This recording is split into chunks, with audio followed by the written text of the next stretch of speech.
अब आगे ध्रुव अपने वॉशरूम में चला जाता है और अपनी शर्ट के बटन खोलकर शॉवर के नीचे खड़ा हो जाता है। ध्रुव शॉवर ऑन करके जैसे ही अपनी आंखें बंद करता है उसे स्नेहा के संग बिताए पल याद आने लगते हैं। स्नेहा की कमर से लेकर उसके शरीर का टच, स्नेहा की खुशबू, साथ ही स्नेहा के चेहरे की तरह मुलायम होठ।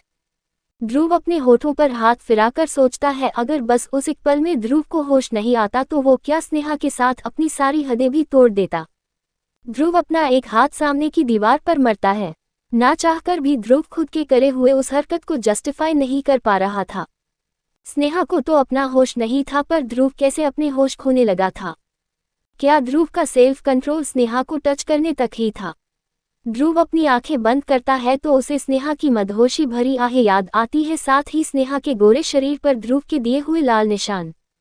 ध्रुव अपने आप से पूछता है अगर स्नेहा ने अपने शरीर पर पड़े हुए निशानी को देखा तो वो क्या सवाल करेगी उससे, और साथ ही वो स्नेहा को क्या जवाब देगा। ध्रुव को समझ नहीं आ रहा था।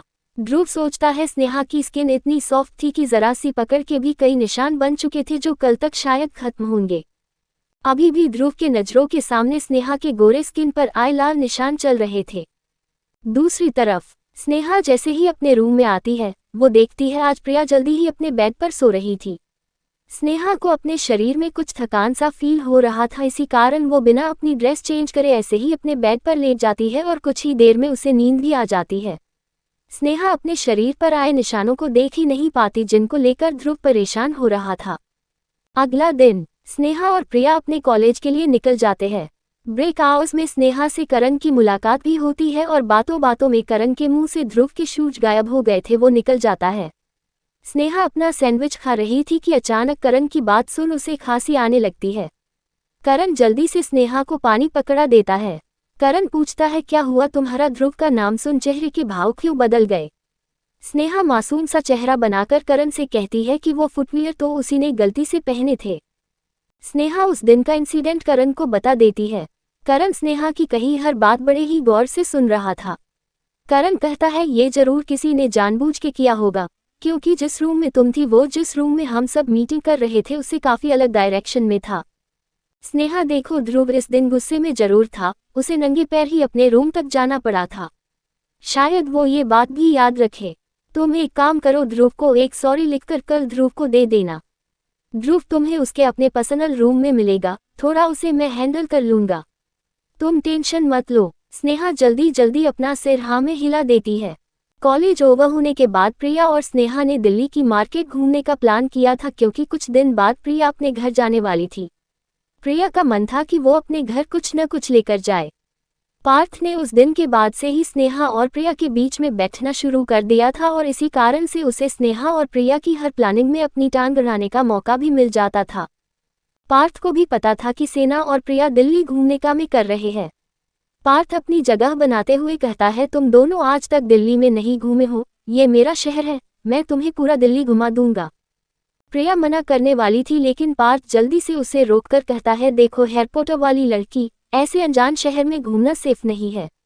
पहली बात तो तुम दोनों पहली बार अपने घर से अकेले आए हो, ऊपर से इस शहर की मार्केट तक तुम्हें नहीं पता। मैं क्लास का सीआर होने के साथ स्नेहा का दोस्त भी हूँ। मैं तुम दोनों को अकेले कहीं घूमने नहीं दूंगा, मुझे भी साथ में लेकर चलो। ये लाइन पार्थ ने अपने बच्चों वाले एक्सप्रेशन के साथ कही थी जिससे वो बेहद क्यूट लग रहा था। प्रिया पार्थ की बातों से नहीं बल्कि उसके प्यारे से चेहरे को मना नहीं कर पाई। तो फाइनल डिसाइड ये होता है कि कॉलेज के बाद पार्थ प्रिया और स्नेहा को लेकर दिल्ली की कुछ मार्केट में घुमा देगा। स्नेहा ने दिल्ली की सरोजनी मार्केट के बारे में बहुत सुना था, इसीलिए उसके मुंह से सरोजनी का नाम निकल जाता है। पार्थ कभी सरोजनी नहीं गया था लेकिन उसने तुरंत हाँ भी कर दिया, इसी बहाने वो भी सरोजनी में देख लेगा कि आखिर उसका इतना नाम क्यों है। कॉलेज ओवर होने के बाद तीनों निकल पड़ते हैं। सबसे पहले तो पार्थ ने स्नेहा और प्रिया को दिल्ली के फेमस जगहों से खाने के कई आइटम्स खिलाए, जिसे खाकर स्नेहा के चेहरे पर खुशी जाने का नाम ही नहीं ले रही थी। इसके बाद तीनों सरोजनी के लिए भी निकल गए। सरोजनी मार्केट के अंदर जाने से पहले पार्थ को ध्रुव का कॉल आता है। ध्रुव ने जब रूम पर पार्थ को नहीं देखा था तो उसने पार्थ कहाँ पर है ये जानने के लिए कॉल किया था। पार्थ ध्रुव को बता देता है कि उसकी दोस्त की रूममेट अपने घर जाने वाली है, इसीलिए उसकी हेल्प के लिए मैं उन दोनों के साथ सरोजनी मार्केट में आ गया हूँ। ध्रुव के दिमाग में यही चल रहा था कि स्नेह की रूममेट कुछ दिनों के लिए अपने घर जाने वाली है। उसे लगता है कि शायद स्नेहा भी चली जाएगी। ध्रुव थोड़े रुके आवाज में पूछता है, तुम्हारी दोस्त भी जा रही होगी अपने घर? उसे नहीं पता अगले मंथ एग्जाम्स है तुम्हारे। ध्रुव की बात सुन पार्थ कंफ्यूज होकर कहता है, भाई आप किसकी बात कर रहे हैं? मेरी दोस्त तो स्नेहा है। वो कहीं नहीं जा रही, बल्कि स्नेहा की रूममेट, वो हैरी पॉटर वाली लड़की है, वो जा रही है। ध्रुव को ये सुनकर थोड़ा अच्छा लगने लगता है। तभी उसे अचानक याद आता है कि पार्थ ने अभी अभी सरोजनी का जिक्र भी किया था। ध्रुव जानता था कि उसका भाई हमेशा से ब्रांडेड चीज ही लेता था। वो आखिर सरोजनी जहां काफी सस्ता सामान मिल जाता था और जो फेमस भी सस्ती मार्केट के नाम से है, वहां पर शॉपिंग करने गया है। ध्रुव पूछता है, तुम सब अभी सरोजनी में हो? पार्थ हाँ में जवाब दे देता है। इसके बाद ध्रुव उसे सरोजनी के बाद डिनर के लिए अपने रेस्तरां में आने, साथ ही अपनी दोस्त को भी साथ लाने के लिए कह देता है। ध्रुव को अभी भी याद था कि कल स्नेहा को ट्रीट देनी थी, पर बेचारी कुछ खा ही नहीं पाई। वही उसका भाई भी कुछ ड्रिंक के बाद बेहोश ही हो गया था। पार्थ को भी ड्रिंक सूट नहीं करती थी, इसीलिए कल जब उसे इतनी सारी ड्रिंक दिखी तो उसने सब एक एक करके पी लिया, जिसके बाद वो खुद को संभाल ही नहीं पाया। पार्थ ओके ब्रो कहकर फोन काट देता है। अब शुरू होती है पार्थ, स्नेहा और प्रिया की शॉपिंग की। सरोजनी मार्केट में जाकर पार्थ को यकीन ही नहीं आ रहा था कि इतने कम दामों में भी कई चीजें मिल सकती है। पार्थ बच्चों की तरह जो पहली बार इतना डिस्काउंट देखकर हरकतें करते हैं, वैसे कर रहा था। प्रिया और स्नेहा कुछ शो पीस के साथ साथ पूरी सरोजनी घूमने लगे।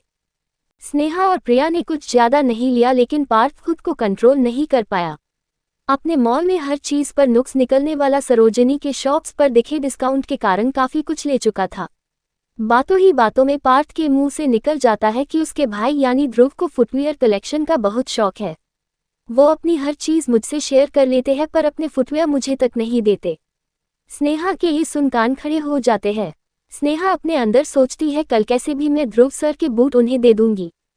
थोड़ी बहुत शॉपिंग करने के बाद पार्थ उन्हें डिनर करने के लिए एक रेस्तरां में लेकर आता है। तीनों के तीनों इतना ज्यादा घूमकर बहुत थक चुके थे। पार्थ को ध्रुव ने रेस्तरां के एक प्राइवेट रूम में ही आने को कह दिया था, इसीलिए पार्थ स्नेहा और प्रिया को लेकर सीधा उसी प्राइवेट रूम में चला जाता है। प्राइवेट रूम का जब डोर खुलता है तो स्नेहा की नज़र सबसे पहले सामने बैठे ध्रुव से मिलती है। प्रिया और पार्थ तो चलते चलते टेबल के नजदीक आ गए थे, पर स्नेहा वही स्टैच्यू बने ध्रुव को ही देख रही थी। कुछ अलग अनकहा सा एहसास था जो इस समय स्नेहा महसूस कर रही थी। स्नेहा को ध्रुव को देखकर पता नहीं क्यों थोड़ी बहुत शर्म आ रही थी, जिसे वो खुद भी नहीं समझ पा रही थी। ध्रुव जब देखता है कि स्नेहा अब भी दरवाजे के पास ही खड़ी है तो वो खुद उठकर स्नेहा के करीब जाता है। ध्रुव को अपने करीब आते देख स्नेहा का एक हाथ अपने आप ही उसके सीने की तरफ चले जाता है। स्नेहा की सांसें तेजी से चलने लगी थी। स्नेहा बिना अपनी पलकें झपकाए ध्रुव को देख रही थी। स्नेहा को कल क्या हुआ वो अच्छे से याद नहीं, पर ध्रुव को अपने करीब आते देख कुछ अनकहे से एहसास से उसकी हार्टबीट तेजी से चल रही थी। ध्रुव स्नेहा के पास आकर कहता है, कल तुमने कुछ खाया नहीं था, इसीलिए आज ये ट्रीट अल्फा मेमेबल्स की तरफ से है। ध्रुव स्नेहा की हालत देखकर अपने मन ही मन मुस्कुरा रहा था, क्योंकि स्नेहा एक पुतले की तरह अपनी आंखें बड़ी बड़ी कर ध्रुव को देख रही थी। ध्रुव स्नेहा की आंखों में आंखें डालकर कहता है, डोंट वरी, आज के खाने में स्पाइसी फ्लेवर नहीं है। इतना कहकर ध्रुव अपनी एक आंख स्नेहा को मारकर अपनी जगह पर जाकर बैठ जाता है। स्नेहा बुद्ध बनकर अभी भी ध्रुव की कही बात ही सोच रही थी, तभी उसके पीछे से करण माय क्यूटीपी कहकर स्नेहा को थोड़ा हिला देता है।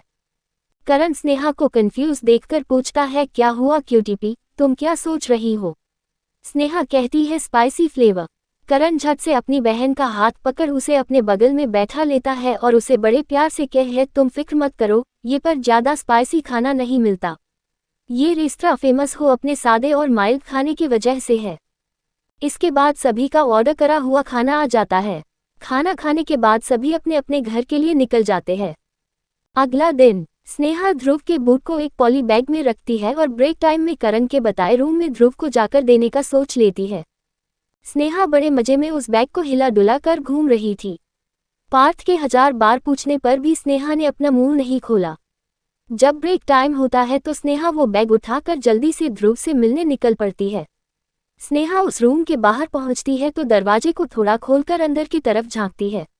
अंदर करण ध्रुव से कह रहा था, अरे तेरे 1 लाख के बूट कोई जानबूझकर नहीं, शायद धोखे से ले गया होगा।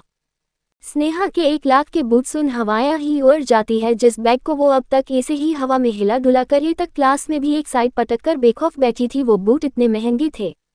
तभी स्नेहा को दरवाजा खुलने की आवाज आती है और सामने करण अपनी गर्दन ना में हिलाते हुए मिलता है।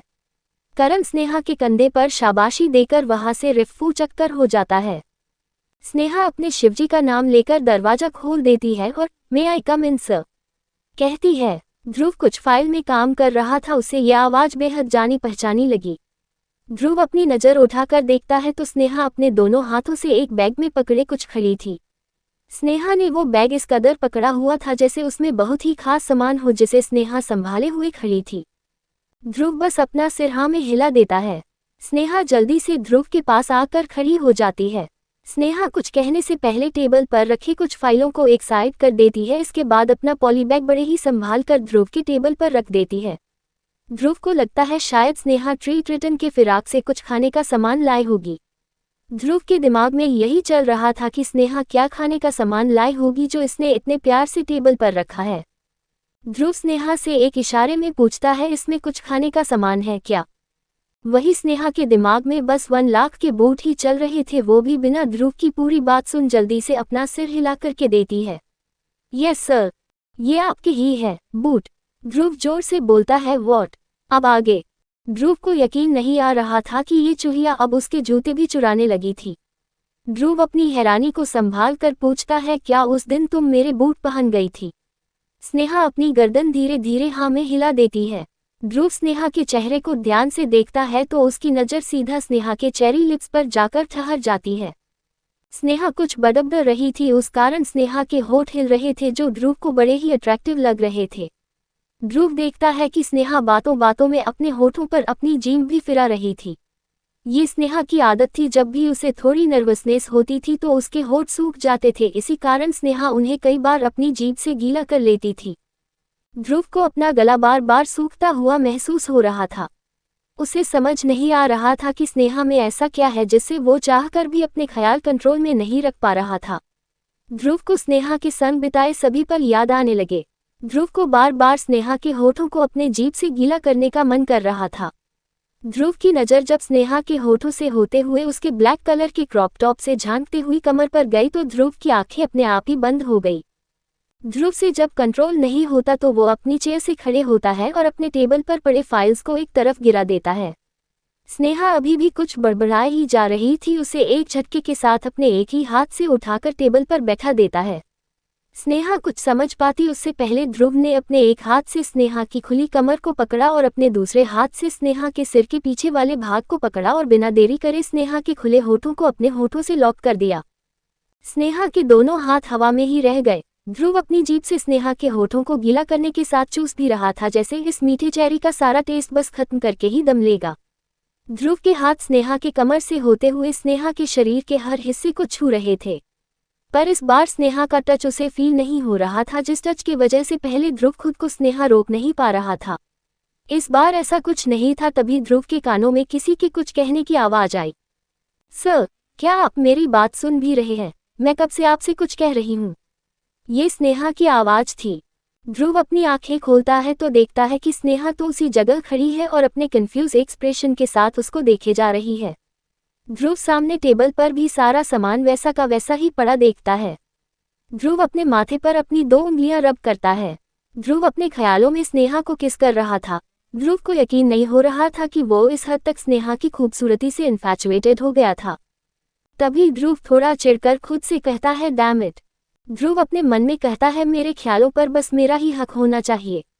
मेरी शायद लड़कियों से दूरी बनाने की वजह से मेरे ख्याल गलत डायरेक्शन में जा रहे हैं।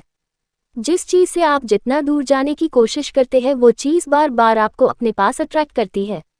अब मैं इस लड़की से दूर जाने के बारे में नहीं सोचूंगा, तभी मेरे ख्याल भी सही डायरेक्शन में चलने लगेंगे। वैसे भी ये एक अट्रैक्शन है जो आज नहीं तो कल खत्म हो ही जाएगा। ध्रुव के कानों में फर्ज स्नेहा की आवाज आती है तो अपने सवालिया नजरों से ध्रुव से ये पूछना चाह रही थी कि क्या ये बूट सच में 1 लाख के हैं। ध्रुव को तभी याद आता है कि स्नेहा ने क्या किया था, साथ ही स्नेहा ने उसके बूट सीधा उसी के टेबल पर रख दिए थे। अब ध्रुव वापस अपने पुराने एटीट्यूड वाले अवतार में आ गया था। ध्रुव स्नेहा से कहता है, हाँ ये मोर देन 1 लाख के हैं। मुझे बिल्कुल पसंद नहीं है कोई मेरी चीज़ मेरी बिना इजाज़त के इस्तेमाल करके रख दे। ध्रुव पूछता है क्या तुमने इन्हें पहना भी था? स्नेहा एक पप्पी फेस के साथ अपना सिर हाँ में हिला देती है। ध्रुव अपनी चेयर से खड़ा होता है और धीरे धीरे स्नेहा की तरफ जाता है। स्नेहा अपनी गर्दन झुकाए बस अपने होठ चबा रही थी। स्नेहा को लग रहा था कि ध्रुव अभी उसे डांटेंगे पर ध्रुव ने ऐसा कुछ नहीं किया। ध्रुव अपने दोनों हाथ अपनी जीन्स की पॉकेट में डालकर एक स्mirk के साथ स्नेहा को कहता है, मेरा साइज इतना छोटा नहीं है जो आसानी से तुम्हें फिट हो जाए। अपना साइज देखो और मेरा साइज देखो, क्या तुम्हें लगता है ये इतना आसान होगा? ध्रुव स्नेहा से पूछता है क्या तुम्हें कुछ समझ आया जो मैंने अभी कहा? ध्रुव की बात का एक अलग मतलब था पर मासूम सी स्नेहा अभी भी खुद के पैर और ध्रुव के बूट के ऐसे में ही अटकी थी। स्नेहा ध्रुव से कहती है, सर मुझे फिट नहीं हुए थे पर मैंने खुद को एडजस्ट कर लिया था। ध्रुव स्नेहा की चिन को अपने हाथों से थोड़ा ऊपर करके कहता है जबरदस्ती से किसी की चीज़ों में और किसी की जिंदगी में फिट नहीं होते हैं।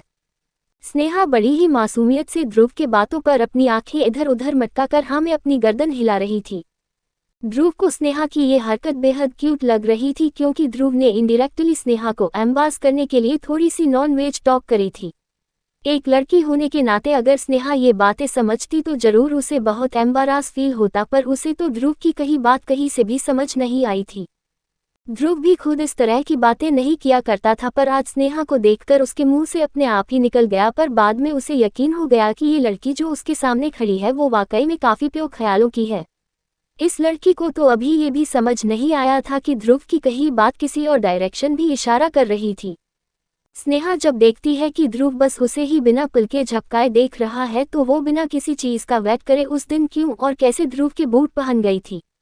ध्रुव समझ गया था कि स्नेहा जानबूझकर बस ध्रुव से फेवर मांगने की या ध्रुव के नज़रों में आने की कोशिश जैसा रवि ने कहा था वैसा नहीं कर रही होगी। स्नेहा के प्यारे से चेहरे को देखकर आज ध्रुव का भी मन हुआ जैसे करण स्नेहा के गाल खींच देता था वैसे वो भी खींच दे क्योंकि स्नेहा कंफ्यूजन में लग ही इतनी क्यूट रही थी।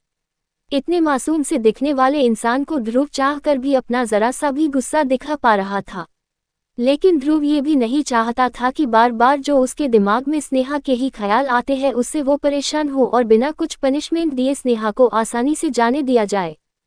ध्रुव को स्नेहा को परेशान करने का आइडिया आता है। ध्रुव स्नेहा से थोड़ा गुस्से वाले टोन में कहता है, देखो तुमने मेरी चीज़ मेरी बिना इजाज़त के इस्तेमाल करी है। मैं दोबारा इन्हें तो नहीं पहनने वाला इसीलिए अब तुम इनका जो करना चाहो वो कर सकती हो। मुझे बस इसका कंपनसेशन दे देना। ये न्यू मॉडल था, 50% कंपनसेशन भी चलेगा। स्नेहा के होश उड़ जाते हैं। उसे यकीन नहीं आ रहा था कि कोई इंसान इतने महंगे फुटवियर पहली बात तो किसी के एक बार पहनने पर दोबारा नहीं पहनता और दूसरी बात कि वो उससे अब कंपनसेशन भी मांग रहा है। उस बेचारी के पास कहाँ से इतने पैसे होंगे। एक कॉलेज में पढ़ने वाली लड़की अभी कमा थोड़ी रही थी और ना ही वो अपने पेरेंट्स से मांगने वाली थी। स्नेहा के टोन में अब मिठास आ गई थी। ध्रुव से बड़े ही प्यारी सी आवाज में कहती है, सर प्लीज आप इन्हें एक बार देख तो लीजिए। वैसे भी मुझे तो ये फिट भी नहीं हुए थे। आपका साइज बहुत बड़ा है, मैं नन्ही सी जान आपके साइज में कैसे एडजस्ट हो पाऊंगी। ध्रुव की आंखें चमक जाती है। ये बेवकूफ़ लड़की अपनी मासूमियत में ध्रुव के चेहरे पर एक नॉटी स्माइल ले आती है। ध्रुव स्नेहा के चेहरे की तरफ देखता है तो स्नेहा की आंखें, उसके होठ, उसका पूरा चेहरा ध्रुव से प्लीजिंग टोन में रिक्वेस्ट कर रहा था।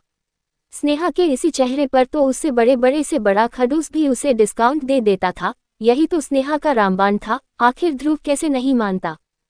ध्रुव अपने मन में कहता है, कोई इतना मोहक कैसे लग सकता है। इसके इस चेहरे पर तो मन कर रहा है कि ये जो कहे उसे हंसते हंसते मान जाऊं। ध्रुव स्नेहा से कहता है, ठीक है तुम पहले अपने ये एक्सप्रेशन चेंज करो। मैं कोई और पनिशमेंट तुम्हें दूंगा पर उसे तुम्हें हर कीमत पर करना होगा। तुम्हारी इसमें कोई और हेल्प नहीं कर सकता, ये तक कि तुम्हारा वो भाई। स्नेहा अपना मासूम सा एक्सप्रेशन छोड़ अब ध्रुव की पनिशमेंट क्या होने वाली है उसका इंतजार करने लगती है। ध्रुव थोड़ी देर कुछ सोचता है फिर कहता है, तुम्हें 24 आवर्स मेरे लिए सारे काम करने होंगे, चाहे वो मेरा रूम सही करना हुआ या मेरा ऑफिस में मेरी फाइल्स में मदद। तुम्हें मुझे अपने 24 घंटे देने होंगे। उन 24 घंटों में तुम्हें एक ऑर्डर पर बिना ना करे सभी काम करने होंगे। तुम्हें खाने और सोने की परमिशन भी मैं ही दूंगा। अगर तुम काम के बीच में सोते हुए या खाते हुए पकड़ी गई तो तुम्हारे नेक्स्ट 24 घंटे और बढ़ जाएंगे। स्नेहा को 24 घंटे मदद सुन ज्यादा कुछ बुरा नहीं लगा, पर खाने और सोने की बात सुन उसका चेहरा ही उतर गया। इस पर ही तो स्नेहा का बस नहीं था, कहीं वो काम के बीच में ही सो गई तो क्या होगा। स्नेहा चाह कर भी 50,000 नहीं दे सकती थी, वैसे भी स्नेहा के लिए तो मेंस फुटवेयर वेस्ट ही होंगे। इससे पहले स्नेहा अपना मासूम सा चेहरा ध्रुव के सामने करती, ध्रुव उसका एक हाथ पकड़ अपने रूम से बाहर निकाल रहा था। ध्रुव स्नेहा को बाहर निकलते हुए कहता है, तुम्हारे 24 घंटे परसों सुबह के 6 बजे से अगले दिन के 6 बजे तक होंगे। स्नेहा को याद आता है कि परसों ही तो प्रिया भी अपने घर के लिए सुबह ही निकल रही है। स्नेहा आगे कुछ कहती, लेकिन उससे पहले ध्रुव ने स्नेहा के मुंह के आगे ही दरवाजा बंद कर दिया था। स्नेहा बस 1-2 बार जोर जोर से दरवाजा पीटते रह गई। स्नेहा को अब गुस्सा भी आने लगा था कि इससे अच्छा तो ये होता कि वो ध्रुव के बूट उठाकर डस्टबिन में ही फेंक देती। ध्रुव स्नेहा दरवाजा बंद करके स्नेहा के चेहरे पर आए टेंशन देखकर मुस्कुरा रहा था। ध्रुव की नज़र तभी टेबल पर रखे पॉली बैग पर जाती है। ऐसा कुछ नहीं था कि ध्रुव अपने फुटवेयर रिपीट नहीं करता था। स्नेहा को थोड़ा सबक सिखाने के लिए ही उसने स्नेहा को ये पनिशमेंट दी थी। ध्रुव बैग खोलकर देखता है तो उसके बूट बहुत ही अच्छे तरीके से साफ करके रखे हुए थे, साथ ही एक छोटी सी पर्ची भी उसी बैग में थी। ध्रुव उस पर्ची को उठाकर खोलकर देखता है। उसमें लिखी बात को पढ़कर ध्रुव के चेहरे पर बेहद कम दिखने वाली प्यारी सी स्माइल आ जाती है। अब तक हमने देखा कि ध्रुव स्नेहा को अपने रूम से बाहर निकल देता है और स्नेहा के लाए बूट के संग निकली पर्ची को निकालकर पढ़ता है, जिसके कारण उसके चेहरे पर बहुत मुश्किल से दिखने वाली स्माइल आ जाती है। उस पर्ची में स्नेहा ने लिखा था, dear owner of this boot, आपके बूट गलती से मेरे पिंक कलर के स्लीपर्स के साथ एक्सचेंज हो गए हैं। अगर आपके पास मेरे स्लीपर्स हो तो प्लीज़ उसे मुझे वापस कर देना, वो मेरे फेवरेट टेडी वाले स्लीपर्स थे। आपके बूट गलती से पहनने के लिए मुझे माफ़ कर देना। इसके बाद पर्ची में एक प्यारा सा स्माइली बना हुआ था जो मुस्कुरा रहा था। ध्रुव ने वो पर्ची अपने पास रख ली थी। दूसरी तरफ स्नेहा ध्रुव से बात करने के बाद अपने क्लास में आ जाती है। स्नेहा के चेहरे पर 12 बजे देख पार्थ उससे कहता है, स्नेहा तुम गई तो बड़े जोश में थी, पर वापस अपने होश खोकर क्यों आए हो। प्रिया भी स्नेहा से सेम सवाल पूछती है, जिस पर स्नेहा ध्रुव के बूट एक्सचेंज होने से लेकर 24 घंटे तक उसका हर काम करने की पनिशमेंट बता देती है। पार्थ शौक होकर स्नेहा के कंधे पर हाथ रखता है और बड़े ही बेचारगी भरे एक्सप्रेशन के साथ स्नेहा को सत्वाना देता है। प्रिया के मुंह से निकल जाता है कि परसों तो संडे है, ध्रुव से शायद भूल गए होंगे। स्नेहा तू पनिशमेंट से बच जाएगी क्योंकि उस दिन तो कॉलेज की भी छुट्टी होती है। पार्थ प्रिया के इंटेलिजेंस पर तंज भर कर कहता है कि ध्रुव भाई ने अगर कहा है कि संडे को पनिशमेंट देनी है तो चाहे कुछ भी क्यों ना हो जाए वो अपनी पनिशमेंट हर हाल में देंगे। स्नेहा तुम्हारे बचने के कोई आसार नहीं है। स्नेहा पार्थ को एक टिप्पणी मारकर कहती है, अगर मुझे पनिशमेंट मिली तो मैं तुमको भी नहीं छोड़ूंगी। भूलना मत, तुम्हें मेरा 1 मंथ तक हर ऑर्डर फॉलो करना है। भलाई दोनों की इसी में होगी कि संडे के दिन तुम अपने भाई को नींद की कुछ गोलियां खिलाकर सुला देना ताकि वो संडे को सोते ही रहे। स्नेहा खुशी खुशी पार्थ को शहीद होने के लिए कह रही थी। स्नेहा आगे पार्थ से कहती है, तुम फिक्र मत करो, कल रात को हम मैसेज में डिसाइड करेंगे, अभी मेरा दिमाग मत खराब करो। इतना कहकर वो पार्थ को इग्नोर करके अपना लेक्चर अटेंड करने लगती है। अब वो दिन भी आ जाता है जब प्रिया को सुबह 5 बजे की देहरादून की ट्रेन पकड़नी थी। प्रिया के पापा प्रिया को लेने के लिए हॉस्टल तक आ जाते हैं। स्नेहा पूरी रात पार्थ से प्लानिंग पे प्लानिंग ही करती रह गई, जिसे पार्थ कुछ न कुछ नुक्स निकाल कर रिजेक्ट करता जा रहा था। रात से ही नींद न तो स्नेहा को आई थी न पानत को आई थी। सुबह के 3 बजे से ही स्नेहा प्रिया को उठाकर अपने साथ खूब सारी बातों में लगा देती है। स्नेहा जानती थी कि आज संडे का दिन है, इसीलिए कॉलेज की भी छुट्टी होगी। प्रिया के जाने के बाद वो आराम से सो जाएगी। प्रिया का जब जाने का टाइम होता है तो स्नेहा थोड़े दुखी मन से प्रिया को बाय करती है। स्नेहा प्रिया के भाई यश के लिए अपनी लाई हुई राखी प्रिया को दे देती है ताकि रक्षाबंधन पर प्रिया ही उसकी राखी यश को बांध दे। स्नेहा प्रिया को कज़न की शादी में खूब एंजॉय करने का कहती है। कुछ देर बाद ही प्रिया अपने पापा के साथ अपनी 5 बजे की ट्रेन से देहरादून के लिए निकल जाती है। वहीं स्नेहा सामने पड़े खाली बेड को मायूसी से देखती है और अपने बेड पर लेटे लेटे कब उसकी आंख लग जाती है उसे पता ही नहीं चलता। करीब 6 बजने से 5 मिनट पहले स्नेहा के फ़ोन में एक कॉल आती है, पर स्नेहा जो रात से जगी हुई थी अब गहरी नींद में सो चुकी थी। ठीक 6 बजे स्नेहा के रूम का कोई दरवाजा खटखटाता है, पर स्नेहा के कानों में जू तक नहीं लगती। कुछ देर बाद स्नेहा के रूम के विंडो स्लाइडर से ध्रुव अंदर आता है और सामने बड़े आराम से एक टेडी को कस के पकड़े स्नेहा को सोते हुए देखता है। ध्रुव जानता था कि स्नेहा शायद सुबह 6 बजे खुद उसके फ़ोन से नहीं उठेगी, इसीलिए उसने हॉस्टल की वार्डन से भी स्नेहा के दरवाजे का दूर खटखटाया था, पर उसका भी कोई असर नहीं हुआ। इसी कारण ध्रुव को खुद स्नेहा के रूम में आना पड़ा। संडे होने के कारण हॉस्टल में सभी लोग 8 बजे तक आराम से सोते थे, पर ध्रुव को हमेशा से 6 बजे ही वर्कआउट करने की आदत थी, इसीलिए वो सुबह सुबह ही रनिंग करके सीधा स्नेहा को परेशान करने की सोचता है।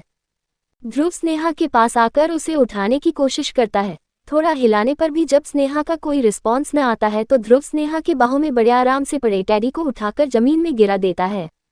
स्नेहा जो रात से जगी हुई थी, उसे ध्रुव के किसी भी एक्शन से कुछ फर्क नहीं पड़ रहा था, लेकिन उसने अब उस डायरेक्शन में करवट ले ली थी जहां से ध्रुव आराम से स्नेहा के मासूम से चेहरे को निहार सकता था। ध्रुव स्नेहा के खुले होठों को अपने हाथों की 2 उंगलियों से बंद करता है, पर कुछ देर बाद वो फिर से खुल जाते हैं। ध्रुव स्नेहा के सिंगल बेड के एक तरफ आराम से बैठ जाता है और अपनी उंगलियों से दोबारा स्नेहा के खुले होठों को बंद करने की कोशिश करता है, पर इस बार स्नेहा ने ध्रुव की उंगलियों को लिक करना शुरू कर दिया था। स्नेहा अपने सपने में एक आइसक्रीम खा रही थी, पर रियलिटी में वो ध्रुव की उंगलियों को लिक कर रही थी। ध्रुव की धड़कनें तेज हो गई थी, उसे अपना शरीर भी गर्म होता फील हुआ। ध्रुव कॉलेज के ग्राउंड के कई राउंड लगाकर आया था, पर अभी जो उसकी हार्टबीट की रफ्तार थी वो उसके रनिंग करने से भी काफ़ी तेज हो गई थी। स्नेहा को अपने साथ सुबह सुबह से काम में लगाकर परेशान करने का प्लान करने वाला अब खुद परेशान होने लगा था। ध्रुव के दिमाग में केमिकल इम्बैलेंस होने लगा था जब से उसने स्नेहा को किस किया था। तब से जब भी स्नेहा का टच उसे फील होता था, उसका दिमाग बस स्नेहा को किस करने के बारे में ही सोचता था। जैसे कि अभी स्नेहा के ध्रुव की उंगलियों को लिक करने से ध्रुव का मन हो रहा था कि वो स्नेहा के होठों को लिक करे, लेकिन ध्रुव इस बार खुद को संभाल लेता है। अपना थूक बिट के वो स्नेहा को एकटक निहारता रहता है। ध्रुव को पता भी नहीं चलता कि कब वो स्नेहा को देखते देखते उसी के बेड पर एक साइड होकर लेट गया था। स्नेहा ने ध्रुव की उंगलियों को अब तक नहीं छोड़ा था, बल्कि अब उसका टेडी ध्रुव बन गया था। स्नेहा का बेड सिंगल बेड था, पर स्नेहा इतनी पतली थी कि ध्रुव भी एक ही करवट लिए लेट सकता था। स्नेहा की मोहक खुशबू जैसे ही ध्रुव को फील होती है, ध्रुव को भी नींद आ जाती है। ध्रुव आया तो था स्नेहा की नींद को डिस्टर्ब करने पर खुद स्नेहा की बाहों में सो जाता है। स्नेहा का रूम अंदर से बंद था, साथ ही रूम में प्रिया भी नहीं थी, इसीलिए उन्हें कोई डाइटअप करने वाला भी नहीं था। स्नेहा की रात में ना पूरी होती नींद, वही ध्रुव की सुकून भरी नींद के कारण कब दोनों नींद में एक दूसरे के बेहद करीब आ जाते हैं, दोनों को ही पता नहीं चलता। करीब 2 घंटे बाद ध्रुव के पॉकेट में पड़े फोन पर वाइब्रेशन होता है, जिससे ध्रुव कसमसा के अपनी आंखें खोलता है तो सामने स्नेहा सुंदर चेहरा दिखता है। बेदाग सा चेहरा, जिसे इतना करीब से देखने पर यह साफ बताया जा सकता था कि स्नेहा की स्किन कितनी ज्यादा कोमल और गोरी थी। स्नेहा का चेहरा ध्रुव के चेहरे के बेहद करीब था। अगर ध्रुव थोड़ा सा भी हिलता तो स्नेहा के खुले होठों को अपने चेहरे पर आराम से फील किए जा सकते थे।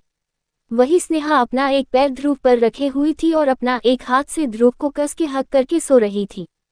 ध्रुव को अपने सामने सोती हुई इस स्लीपिंग ब्यूटी के करीब सोने से बेहद सुकून मिल रहा था। स्नेहा अपना टेडी समझ ध्रुव को हक करी हुई थी, इसलिए सोते हुए स्नेहा का सीना ध्रुव के सीने से टच हो रहा था। ध्रुव खुद को स्नेहा को हक करने से रोक नहीं पाता। ध्रुव अपने और स्नेहा के बीच बची हुई दूरी को खुद ही दूर कर देता है। ध्रुव ने पहली बार स्नेहा को इस तरह हक किया था, ये एहसास उसे अंदर तक तृप्त कर गया था। एक अधूरापन जो था वो भरने लगा हो। स्नेहा से थोड़ा दूर होकर ध्रुव जब स्नेहा के चेहरे की तरफ देखता है तो स्नेहा के बच्चों की तरह सोते हुए खुले होठ देखकर ध्रुव को एक मस्ती छाती है। ध्रुव स्नेहा के गालों को दबाकर फिश पाउट बना देता है। इतने क्यूट से एक्सप्रेशन देख ध्रुव खुद को स्नेहा के क्यूट लिप्स पर एक छोटी सी किस करने से रोक नहीं पाता। ध्रुव जैसे ही अपने होठ स्नेहा के होठों से हटाता है, स्नेहा अपने जीभ से अपने होठ गीला कर लेती है। ध्रुव जब ये देखता है तो फिर से स्नेहा के होठों से उसका रस पी लेता है, पर स्नेहा तो अपनी नींद में भी ध्रुव को बार बार किस करने का मौका दिए जा रही थी। इस बार ध्रुव स्नेहा को घूर के देखता है, क्योंकि ये लड़की बार बार ध्रुव के पेशेंस का टेस्ट ले रही थी। इतना इन्विटेशन कोई चाह कर भी रोक नहीं पाता। ध्रुव जब अपने मोबाइल में टाइम देखता है तो उसे बहुत हैरानी होती है, क्योंकि ध्रुव को नहीं लगा था कि वो स्नेहा के बगल में 2 घंटे बड़े ही आराम से सो जाएगा। जिस इंसान को एक बार नींद टूटने पर दोबारा नींद नहीं आती थी, वो अपने वर्कआउट के टाइम पर सो रहा था। ध्रुव को अब स्नेहा को आराम से सोते हुए देखकर चिढ़ मच रही थी, क्योंकि ये लड़की ना सिर्फ ध्रुव के ख्यालों पर कब्जा करके बैठी थी बल्कि ध्रुव को भी अपने तरह कुंभकर्ण बनाने में लगी हुई थी। आज ध्रुव स्नेहा को अपने ऑफिस ले जाकर काम करवाने वाला था। ध्रुव की मंडे को एक इम्पोर्टेंट मीटिंग थी जिसका ड्राफ्ट उसे आज ही कंप्लीट करना था। इसी काम के सिलसिले में उसे संडे को भी ऑफिस जाना था। ध्रुव अपनी जगह से उठकर स्नेहा के टेबल की तरफ जाता है। टेबल पर रखे जग से पानी सीधा स्नेहा के ऊपर डाल देता है। स्नेहा हड़बड़ा कर अपनी आंखें खोलती है तो सामने ध्रुव का चेहरा देखकर तुरंत अपनी आंखें बंद कर लेती है। ध्रुव को यकीन नहीं आता, अभी अभी स्नेहा ने उसे देखकर भी नजरअंदाज कर दिया या उसे कोई फर्क ही नहीं पड़ा कि उसके रूम में एक लड़का खड़ा है। ध्रुव अपने दांत पीसते हुए स्नेहा से कहता है, स्नेहा अपनी आंखें खोलो, ये कोई तुम्हारा ड्रीम नहीं है। ध्रुव की आवाज स्नेहा के कानों में जैसे ही जाती है उसकी बची कुची नींद झट से गायब हो जाती है। स्नेहा हकलाते हुए ध्रुव की तरफ अपनी एक फिंगर करते हुए पूछती है, आप इस वक्त मम्मा मेरे रूम में क्या कर रहे हैं? आप यहाँ आए कब? आप यहाँ आए कैसे? आपको यहाँ आने की परमिशन किसने दी? इससे ज्यादा स्नेहा आगे कुछ कहती, ध्रुव अपनी रूड टोन में कहता है, मुझे इस कॉलेज में कहीं पर भी आने के लिए किसी की परमिशन की जरूरत कब से पड़ने लग गई।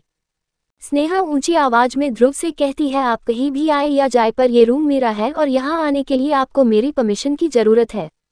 ध्रुव गुस्से से स्नेहा को घूर रहा था क्योंकि स्नेहा काफी ऊंची आवाज में ध्रुव को सुना रही थी। अगर ये बात बाहर किसी लड़की ने सुन ली तो स्नेहा के साथ साथ ध्रुव के बारे में भी पूरा कॉलेज बातें करने लगेगा। ध्रुव स्नेहा से अपनी आवाज नीचे करने को कहता है, जिस पर स्नेहा अपना सिर झट से ना में हिला देती है। स्नेहा को लग रहा था कि शायद ध्रुव डरने लगेगा अगर वो तेज तेज चिल्लाकर बात करेगी, पर स्नेहा को नहीं पता था कि ध्रुव उसी के कारण स्नेहा से थोड़ा धीरे बात करने को कह रहा था। हॉस्टल में एक लड़का और एक लड़की साथ है, ये बातें जंगल में ली आग की तरह फैल जाती है। स्नेहा आगे पूछती है, आप मेरे रूम में कब आए? जिस पर ध्रुव अपनी नज़र बचाकर जवाब देता है, बस अभी अभी। ध्रुव अपना मोबाइल स्नेहा के आगे दिखाकर कहता है, मैंने तुम्हें कॉल करी थी, जब तुम नहीं आई तब मैंने तुम्हें याद दिलाने के लिए इस रूम में एंट्री ली।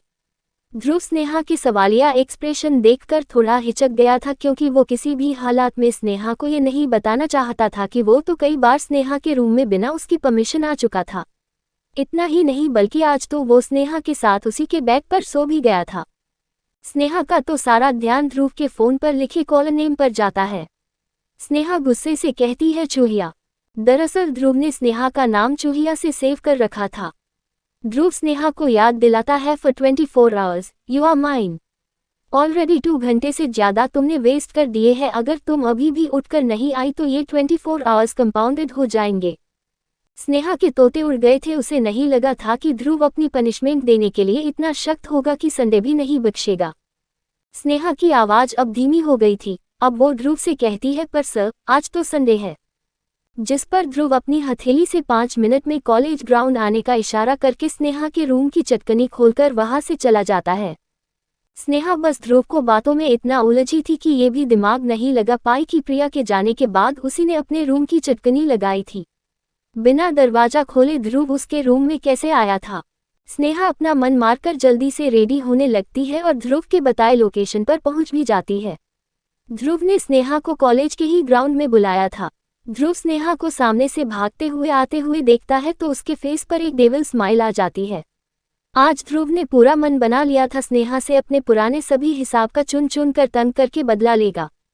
ध्रुव स्नेहा को अपने हाथ के इशारे से अपने पास बुलाया है और अपने एटीट्यूड भरे टोन के साथ कहता है, तुमने 24 आवर्स में से 2 घंटे ऑलरेडी वेस्ट कर दिए हैं, अब बिना देरी करे चलो मेरे साथ और मेरे रूम को अच्छे से क्लीन करो। स्नेहा अपनी गर्दन नीचे करे ध्रुव के पीछे पीछे चलने लगती है। स्नेहा देखती है ध्रुव बॉयज हॉस्टल में नहीं रहता बल्कि एक गेस्ट हाउस जो कॉलेज के उसके हॉस्टल से ज्यादा दूर नहीं था, वहां पर ध्रुव उसे लेकर जा रहा था। ध्रुव ने स्नेहा से काम कराने के चक्कर में अपने रूम को खुद थोड़ा अनक्लीन कर दिया था। ध्रुव ने खुद ही अपने अलमीरा से अपने कपड़े बिखेर दिए थे, साथ ही अपने रूम का सामान जो हमेशा से एक परफेक्ट लोकेशन पर रहता था उसे भी इधर उधर कर दिया था। जैसे ही स्नेहा गेस्ट हाउस को देखती है तो उसकी आधी खुली आंखें पूरी तरह खुल जाती है क्योंकि कॉलेज के अंदर इतना खूबसूरत गेस्ट हाउस तो कॉलेज के डायरेक्टर्स का भी नहीं था। पर गेस्ट हाउस के अंदर का नज़ारा वैसा नहीं था जैसा स्नेहा ने एक्सपेक्ट किया था। ध्रुव स्नेहा को एक रूम के अंदर इशारा करके उसे जल्दी से क्लीन करने को कह देता है। ध्रुव एक वार्निंग, उसके ऑफिस जाने से पहले तक स्नेहा को सारा रूम क्लीन करना होगा कहकर उस रूम से सटे एक रूम के अंदर चला जाता है। ध्रुव ने बस रूम को ही क्लीन करने के लिए दिया था, क्योंकि अगर स्नेहा पूरा गेस्ट हाउस करने बैठती तो स्नेहा को पूरा दिन भी कम पड़ता। स्नेहा अपना मुंह बनाकर उस रूम के अंदर चली जाती है। रूम काफी बड़ा था। रूम के अंदर का हाल देखकर स्नेहा मन ही मन ध्रुव को भला बुरा कह रही थी, क्योंकि ये रूम नहीं बल्कि कपड़ों और फुटवियर्स की लूटी हुई दुकान लग रही थी। जी हाँ, ध्रुव का ये रूम उसके क्लथिंग एंड फुटवियर्स के कलेक्शन का रूम था। स्नेहा जैसे पूरे रूम को देख ही रही थी, हैरानी और चिढ़ उसके चेहरे पर साफ देखी जा सकती थी। उस रूम में एक लाइन में बहुत सारी शर्ट गिरी हुई थी, दूसरी लाइन से मेंस के कई सूट गिरे हुए थे और एक तरफ कई फुटवियर्स लाइन से बिखरे हुए थे। ये सब देखकर स्नेहा को बहुत हैरानी हो रही थी, इस बात की नहीं कि ध्रुव के पास इतने कपड़े और फुटवियर्स है, बल्कि इस बात की ध्रुव सर क्या रोज ऐसे बिखरे हुए कपड़ों में से डेली पहनने के लिए उठाते होंगे।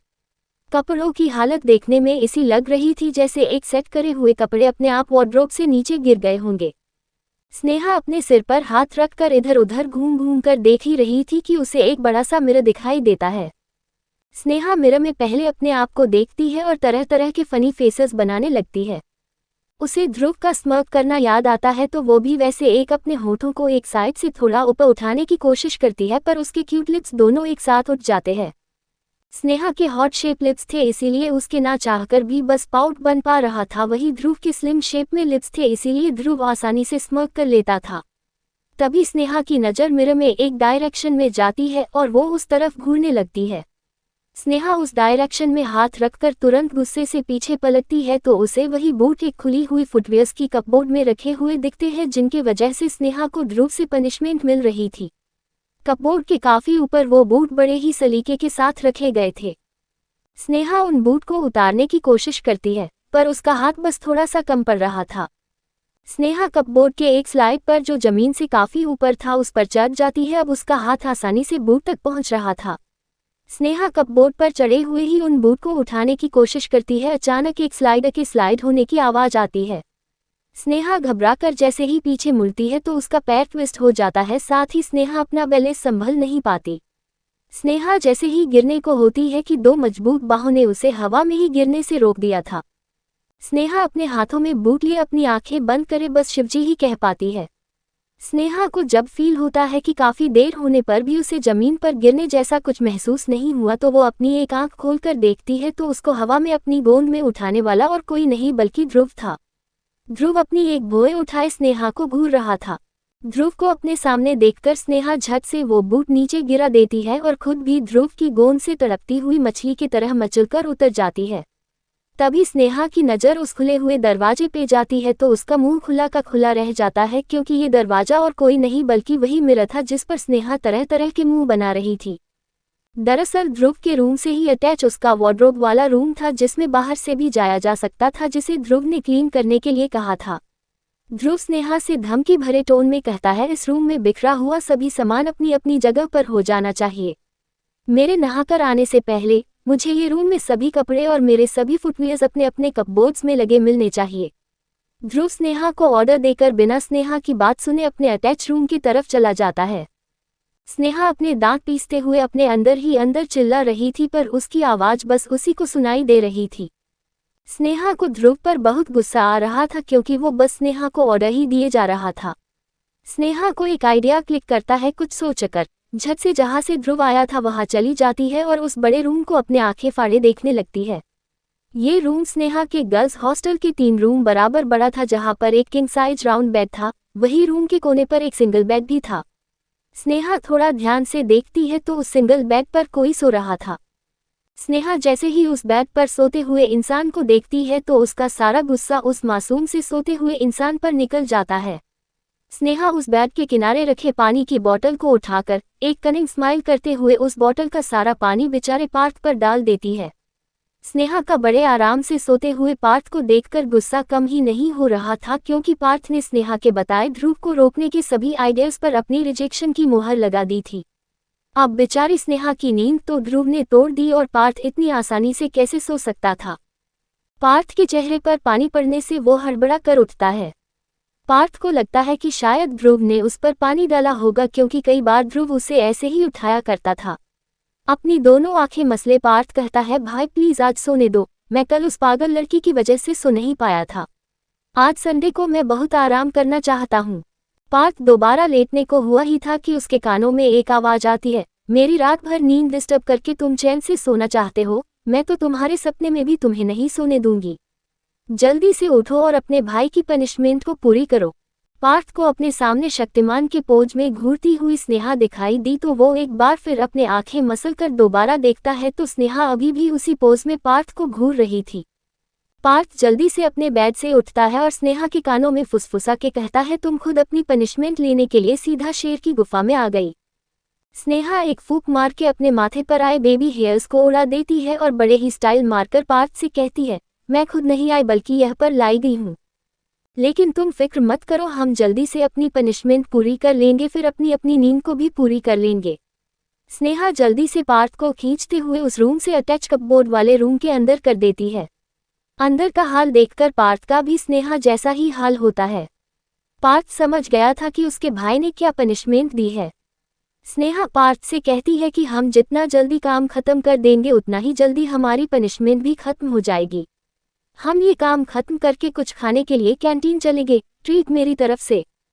ट्रीट का नाम सुन पार्थ लास्ट में मान जाता है। वैसे भी स्नेहा से एक मंथ में उसका हर ऑर्डर मानने का प्रॉमिस तो उसी ने किया था। पार्थ बेचारे को समझ नहीं आ रहा था कि स्नेहा के चक्कर में उसकी क्यों बैंड बज रही है। उस बेचारे को क्यों अपनी नींद खराब करके स्नेहा की पनिशमेंट में साथ देना पड़ रहा है। पार्थ उस दिन को कोसता है, आखिर उसने शर्त ही क्यों लगाई थी। स्नेहा ने पार्थ को इस रूम को जल्दी से सही करने को कह दिया था। दोनों के साथ काम करने की वजह से ध्रुव के कपड़े और फुटवियर्स अपनी अपनी जगह लग भी रहे थे। स्नेहा कोई सीधी साधी हर ऑर्डर मानने वाली लड़की तो नहीं थी, इसीलिए उसने भी ध्रुव को थोड़ा बहुत परेशान करने का सोच रखा था। स्नेहा पार्थ को 1 मिनट अभी आई कहकर उस बड़े रूम में एक बार फिर जाती है और वॉशरूम में कान लगाकर सुनने की कोशिश करती है। स्नेहा को वॉशरूम से शावर के ऑन होने की आवाज आती है। स्नेहा जल्दी से वॉशरूम के डोर को बाहर से बंद कर देती है। इतना कर स्नेहा झट से भागकर वहीं चली जाती है जहां पार्थ था। स्नेहा के चेहरे पर एक स्माइल थी जो जाने का नाम नहीं ले रही थी। वही पार्थ बेमन से ध्रुव के कपड़े और फुटवियर्स को अपनी जगह एडजस्ट कर रहा था। कुछ देर में दोनों लोग काम निपटा देते हैं। स्नेहा पार्थ को जल्दी से कैंटीन का लालच देकर वहां से बाहर ले जाती है। पार्थ बेचारा कई बार कहता है कि ध्रुव भाई को एक बार बता देते हैं कि उनका दिया हुआ पनिशमेंट पूरी हो गई है, पर स्नेहा तो गलती से भी ध्रुव के सामने नहीं आना चाहती थी। आखिर खुद ही तो उसने ध्रुव को वॉशरूम के अंदर लॉक कर दिया था। कुछ देर बाद ध्रुव नहाकर अपनी कमर में एक टॉवल लपेटकर वॉशरूम का डोर खोलने की कोशिश करता है तो वो उससे नहीं खुलता। ध्रुव कई बार ट्राई करता है पर वो डोर तो बाहर से बंद था। ध्रुव पार्थ का नाम पुकारता है पर उसे बाहर से कोई आवाज नहीं आती है। तभी ध्रुव को याद आता है कि वो अपने ट्राउजर में शायद अपना मोबाइल वॉशरूम में ले आया था। ध्रुव को अपना मोबाइल अपने ट्राउजर में मिल भी जाता है। जल्दी से ध्रुव पार्थ को कॉल मिलता है पर कई कॉल जाने पर रूम के बाहर रिंगटोन की आवाज तो आती है पर कॉल कोई उठा नहीं रहा था। ध्रुव को पार्थ पर गुस्सा आता है क्योंकि सोने के मामले में वो भी स्नेहा से कम नहीं था। इतनी कॉल आने पर भी पार्थ का कोई जवाब नहीं आता। ध्रुव को स्नेहा के उसके रूम से अटैच रूम में होने का ख्याल आता है तो वो स्नेहा को एक कॉल मिलाता है। पार्थ और स्नेहा कैंटीन के रास्ते जा रहे थे। पार्थ तो अपना फोन अपने रूम में छोड़ आया था, वही स्नेहा के पास उसका फोन था। अपने फोन पर ध्रुव की कॉल देख स्नेहा को लगता है कि शायद ध्रुव ने वॉशरूम का दरवाजा खोल दिया होगा, पर कैसे खोला होगा ये उसकी समझ से पार था। ध्रुव का नाम स्नेहा ने सेव नहीं किया था, लेकिन दोबारा कॉल आने पर पार्थ ही कह देता है, उठा लो फोन, शायद कोई जरूरी काम के लिए तुम्हें कॉल कर रहा होगा। स्नेहा फोन उठती है तो सामने से ध्रुव की आवाज आती है, अपना काम थोड़ा रोककर मेरे रूम में आओ। स्नेहा थोड़ा झिझकते हुए फोन पर कहती है, हेलो सर, मैंने आपका सारा काम निपटा दिया है। अभी मैं कैंटीन जा रही हूँ, कुछ खाने के बाद आपसे बात करती हूँ। ध्रुव समझ गया था कि स्नेहा ने कोई न कोई चालाकी जरूर करी होगी, क्योंकि इतना जल्दी रूम क्लीन करना पॉसिबल नहीं था। वही उसका वॉशरूम का डोर जिसे कुछ देर पहले वो ही खोलकर आया था, अचानक लॉक कैसे हो जाएगा। ध्रुव गुस्से से स्नेहा को कहता है, अभी के अभी मेरे रूम में आओ, वरना मैं तुम्हारा 2 दिन का फास्ट करवा दूंगा।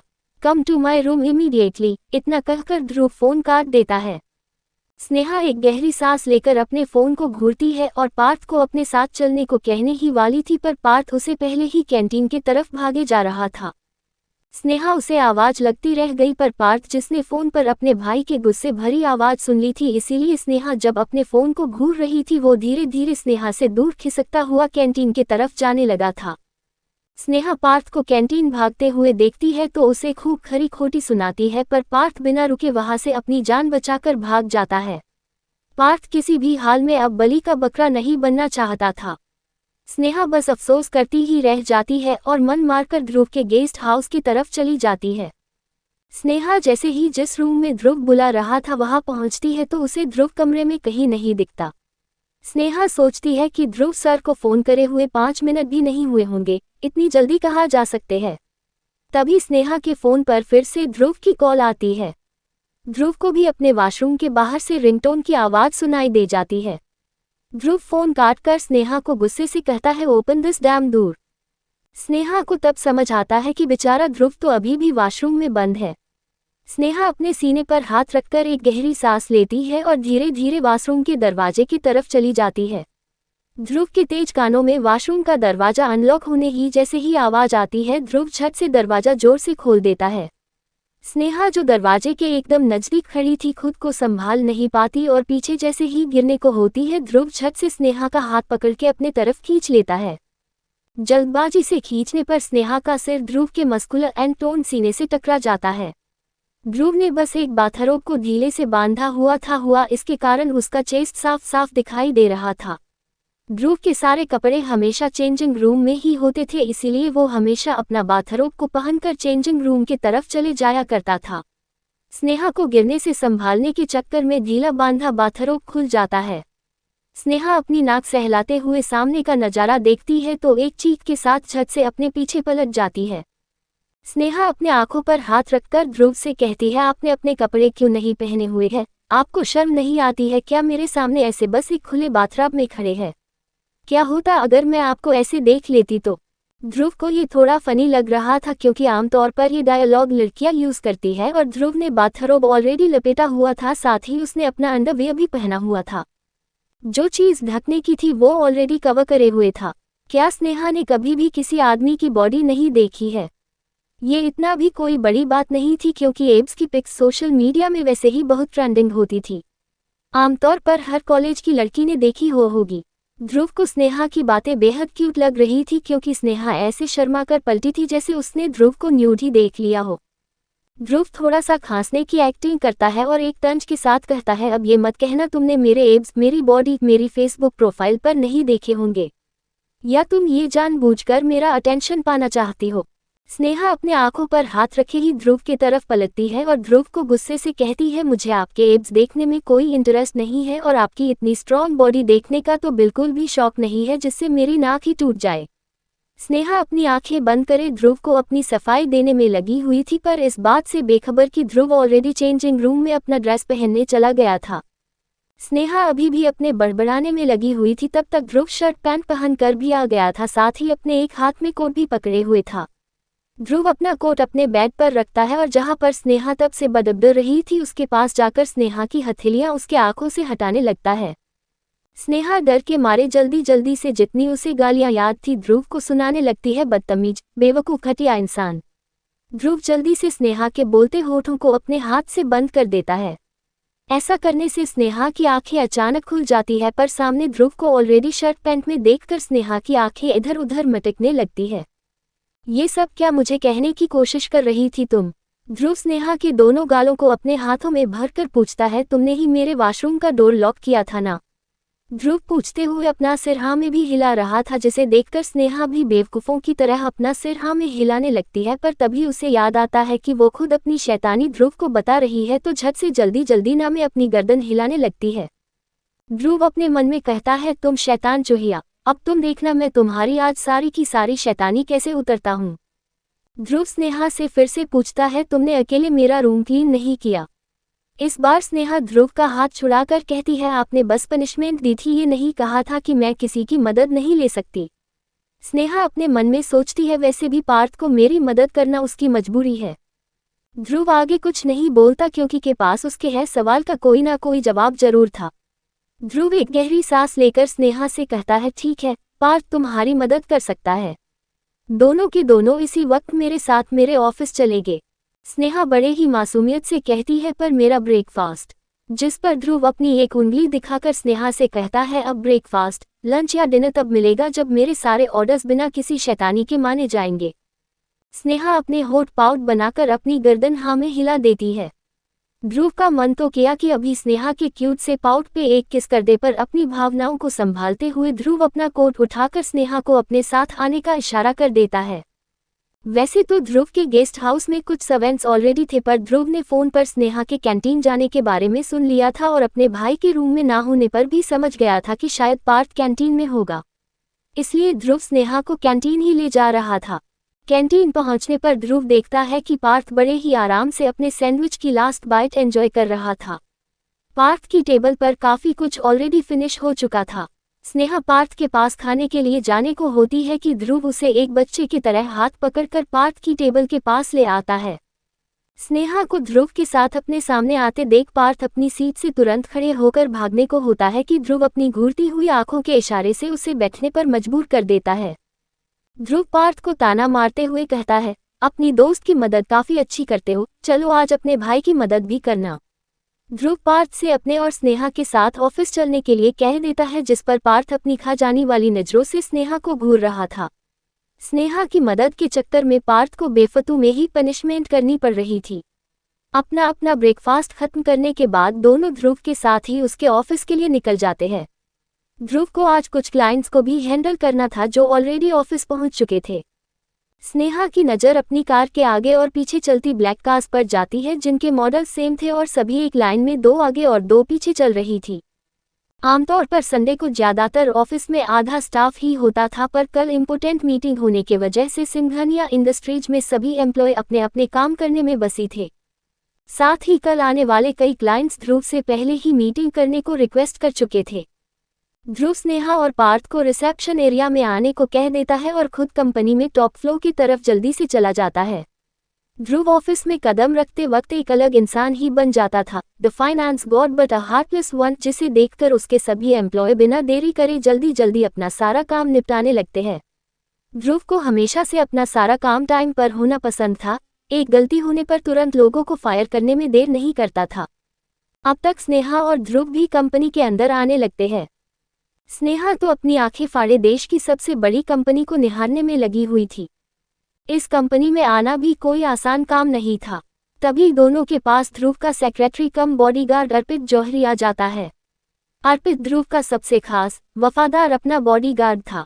ध्रुव और पार्थ को कॉलेज के बाहर आने पर कई बॉडीगार्ड्स, जो उनके दादाजी ने रखे थे, सीक्रेटली प्रोटेक्ट भी करते थे। सिंघानिया के वारिस होने की वजह से दोनों पर हर पल खतरा भी मंडराता रहता था। खासतौर पर सिंघानिया परिवार का सबसे बड़ा बेटा ध्रुव, जिसे ऑलरेडी फैमिली की कई प्रॉपर्टीज और पावर्स मिल चुके थे जब से उसका जन्म हुआ था। कॉलेज में भी सीक्रेटली कई गार्ड्स ये ध्यान रखते थे कि कोई अनजान इंसान ध्रुव के आसपास नहीं जा सके। ध्रुव के कहने पर ही वो गार्ड्स बस कॉलेज के बाहर से सीक्रेटली नजर रखने लगे थे। अपना बिजनेस स्टार्ट करने से लेकर अब तक अर्पित हर पल ध्रुव के ही साथ था। कई बार ध्रुव के बिना कही बातें भी अर्पित समझ जाया करता था। ध्रुव के कॉलेज में जाने के कारण अर्पित ने ध्रुव का काफी लोड कम कर रखा था। अर्पित दोनों की तरफ पहुंच जाता है। वो पार्थ को तो जनता, पर पार्थ के साथ आई क्यूट सी लड़की को नहीं, जो अपनी टिमटिमाई आंखों से पूरा ऑफिस देखने में व्यस्त थी। ध्रुव ने अर्पित को ऑलरेडी स्नेहा और पार्थ को दिया जाने वाला काम बता दिया था, इसीलिए अर्पित दोनों को अपने साथ चलने का इशारा करता है। अर्पित दोनों को स्टोर रूम, जहां सभी पुरानी फाइल्स बेकदरी से पड़ी हुई थी, उनको सीरियल अकॉर्डिंग एडजस्ट करने का काम बता देता है। ध्रुव जानता था कि स्टोर रूम में पड़ी पुरानी फाइल्स को एडजस्ट करने में ही आधा टाइम निकल जाएगा, तब तक वो अपनी मीटिंग से रिलेटेड काम भी निपटा देगा। पर जहां स्नेहा हो वहां आसानी से काम कैसे हो सकता है। अर्पित दोनों को काम समझकर अपने काम में बिजी हो जाता है। वही पार्थ इतना सारा काम देख स्टोर रूम में पड़ी एक चेयर पर अपनी दोनों टांगे फैलाकर अपने दोनों हाथ खड़े कर देता है। पार्थ चेयर पर बैठे बैठे उस दिन की शर्त को कोस रहा था। वही स्नेहा स्टोर रूम में पड़ी फाइल्स को देखती है, जिन पर सीरियल नंबर साफ साफ दिखाई नहीं दे रहे थे। तभी उसके दिमाग में आइडिया आने शुरू हो जाते हैं। स्नेहा पार्थ को देखती है जो उसी चेयर पर बैठे कुछ सोच रहा था। स्नेहा पार्थ के कानों में कुछ कहती है जिससे पार्थ की स्माइल 2 गुना बढ़ जाती है और झट से स्नेहा को एक साइड हक कर लेता है। पार्थ को अपनी इस दोस्त पर बहुत प्राउड फील हो रहा था। स्नेहा की बातों पर वो इस बार अपनी गर्दन एक पुतले की तरह हाँ में हाँ मिला रहा था।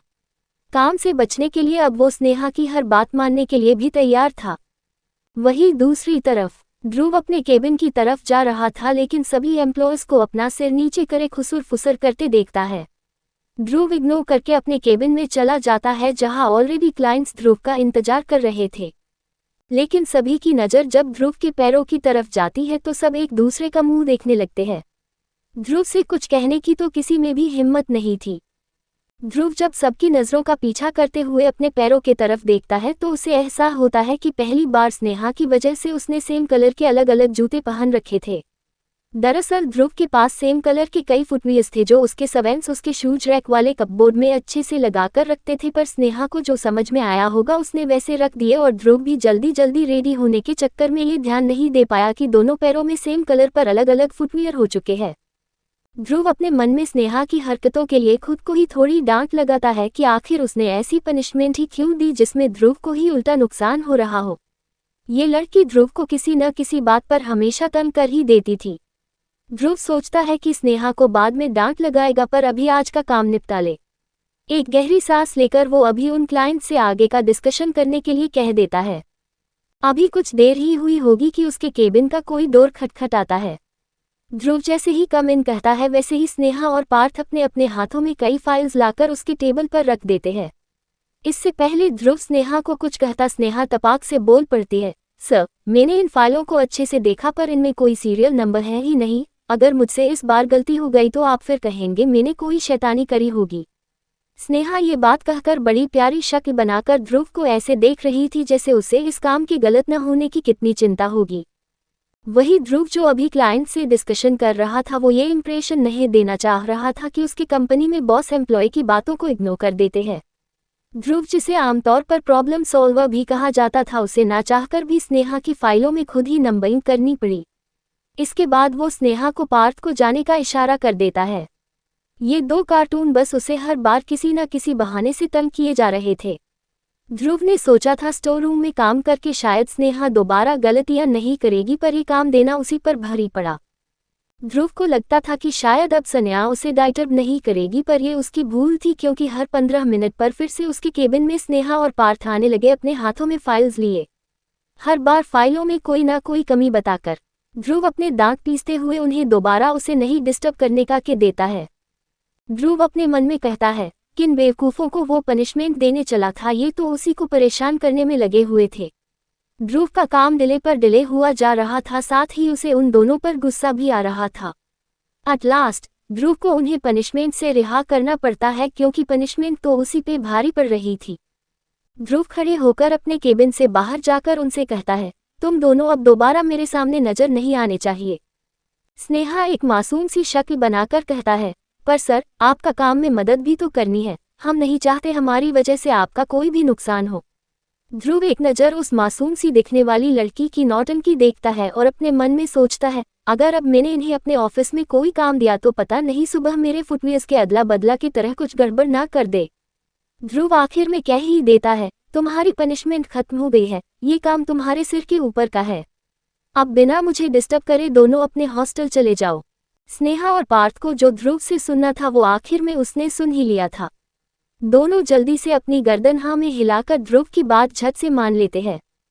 स्नेहा का प्लान आखिर काम हो गया। ध्रुव उनसे खुद तंग आकर उन्हें आगे कोई काम नहीं देगा। ध्रुव की बात सुननी ही थी कि दोनों जल्दी से ध्रुव की नज़रों के सामने से ऐसे गायब होते हैं जैसे उनके पीछे कोई भूत पड़ा हो। ध्रुव बस अपनी आंखें बंद करके अपने गुस्से को जैसे तैसे शांत करता है और वापस अपने काम जो स्नेहा और ध्रुव की वजह से काफ़ी डिले हो चुका था वो करने लगा था। स्नेहा और पार्थ ने पूरा दिन बस ध्रुव को तंग करने में बीता दिया था। इतनी शैतानी करने के बाद दोनों को ही भूख लग जाती है। पार्थ स्नेहा की इतने दिनों बाद दोस्ती बहुत अच्छी हो जाती है। ऑफिस के बाहर आकर स्नेहा और पार्थ जोर जोर से हंसने लगते हैं और अपने प्लान पर खुश होकर दोनों एक दूसरे को हाई फाइव देते हैं। स्नेहा को तभी कुछ याद आता है और झट से अपनी हाथों की बची हुई उंगलियों में से एक पार्थ के सामने कर देती, ध्रुव भी जल्दी से उसी उंगली से अपनी उंगली मिला लेता है। अब बस 2 ही बार इनको इसे हैंडशेक करने बचे थे। पार्थ को भी स्नेहा के इस लॉजिक से बहुत खुशी मिलती है क्योंकि ये फ्रेंडशिप धीरे धीरे बहुत क्लोज फ्रेंडशिप में बदल रही थी। एक ट्रस्ट आते आते दोनों भी स्नेहा और प्रिया की तरह बेस्ट फ्रेंड बन जाएंगे। पार्थ अपने इस हैंडशेक से बहुत खुश था और इसी के साथ वो स्नेहा से दिल्ली के कुछ स्पेशल खाने को खाने के लिए कहता है। स्नेहा जिसे स्पेशल खाना सुन पेट में चूहों की आवाजें भी सुनाई देने लगी थी, वो जल्दी से पार्थ के सामने अपनी हाँ में गर्दन हिला देती है। पार्थ को कुछ याद आता है तो वो स्नेहा तो फिर से ऑफिस के अंदर ले जाता है। स्नेहा पूछती है, हम बाहर यहाँ से क्यों नहीं जा रहे हैं? पार्थ अपने नजरों से यह वहाँ देखता है तो उसे ऑफिस के बाहर कुछ बॉडीगार्ड्स दिख जाते हैं। पार्थ स्नेहा को ऑफिस के बैक एंड से चलने को कहता है। स्नेहा कंफ्यूज थी पर पार्थ की बात मानकर वो पार्थ के साथ ऑफिस के बैक एंड से बाहर को निकल जाते हैं। पार्थ अपने माथे पर हाथ रखकर कहता है, अरे नहीं, मैं तो तुम्हारे चक्कर में ना अपना फोन ला पाया ना अपना वॉलेट, अब हम खाना कैसे खाएंगे? और अब हम ध्रुव भाई के पास भी नहीं जा सकते वरना वो कोई ना कोई पनिशमेंट दे देंगे। पार्थ अपने मन में सोचता है, बड़ी मुश्किल से तो मैं उन बॉडीगार्ड से बचकर आया हूँ, उनके पास भी नहीं जा सकता वरना वो मुझे अकेले कभी घूमने ही नहीं देंगे। स्नेहा तभी अपना फोन पार्थ के चेहरे के आगे हिलाने लगती है और कहती है, मेरे पास मेरा मोबाइल है और इसमें मनी वॉलेट भी है, चलो बस मुझे दिल्ली में खाने की लोकेशन नहीं पता। तभी पार्थ बोल पड़ता है, मुझे काफ़ी लोकेशन पता है जहां पर दिल्ली के बेस्ट फूड मिलते हैं। दोनों एक टैक्सी करते हैं और साथ साथ खूब सारा फेमस फास्ट फूड मजे से एंजॉय करके खाते हैं। स्नेहा नहीं जानती थी कि पार्थ भी बहुत ही कम इन जगह पर खाने आ पाया करता था। एक रिच फैमिली का वारिस होने के नाते उसने कई चीज़ खाई थी पर छोटे छोटे स्टॉल्स जाकर खाना वो बहुत कम खाया था।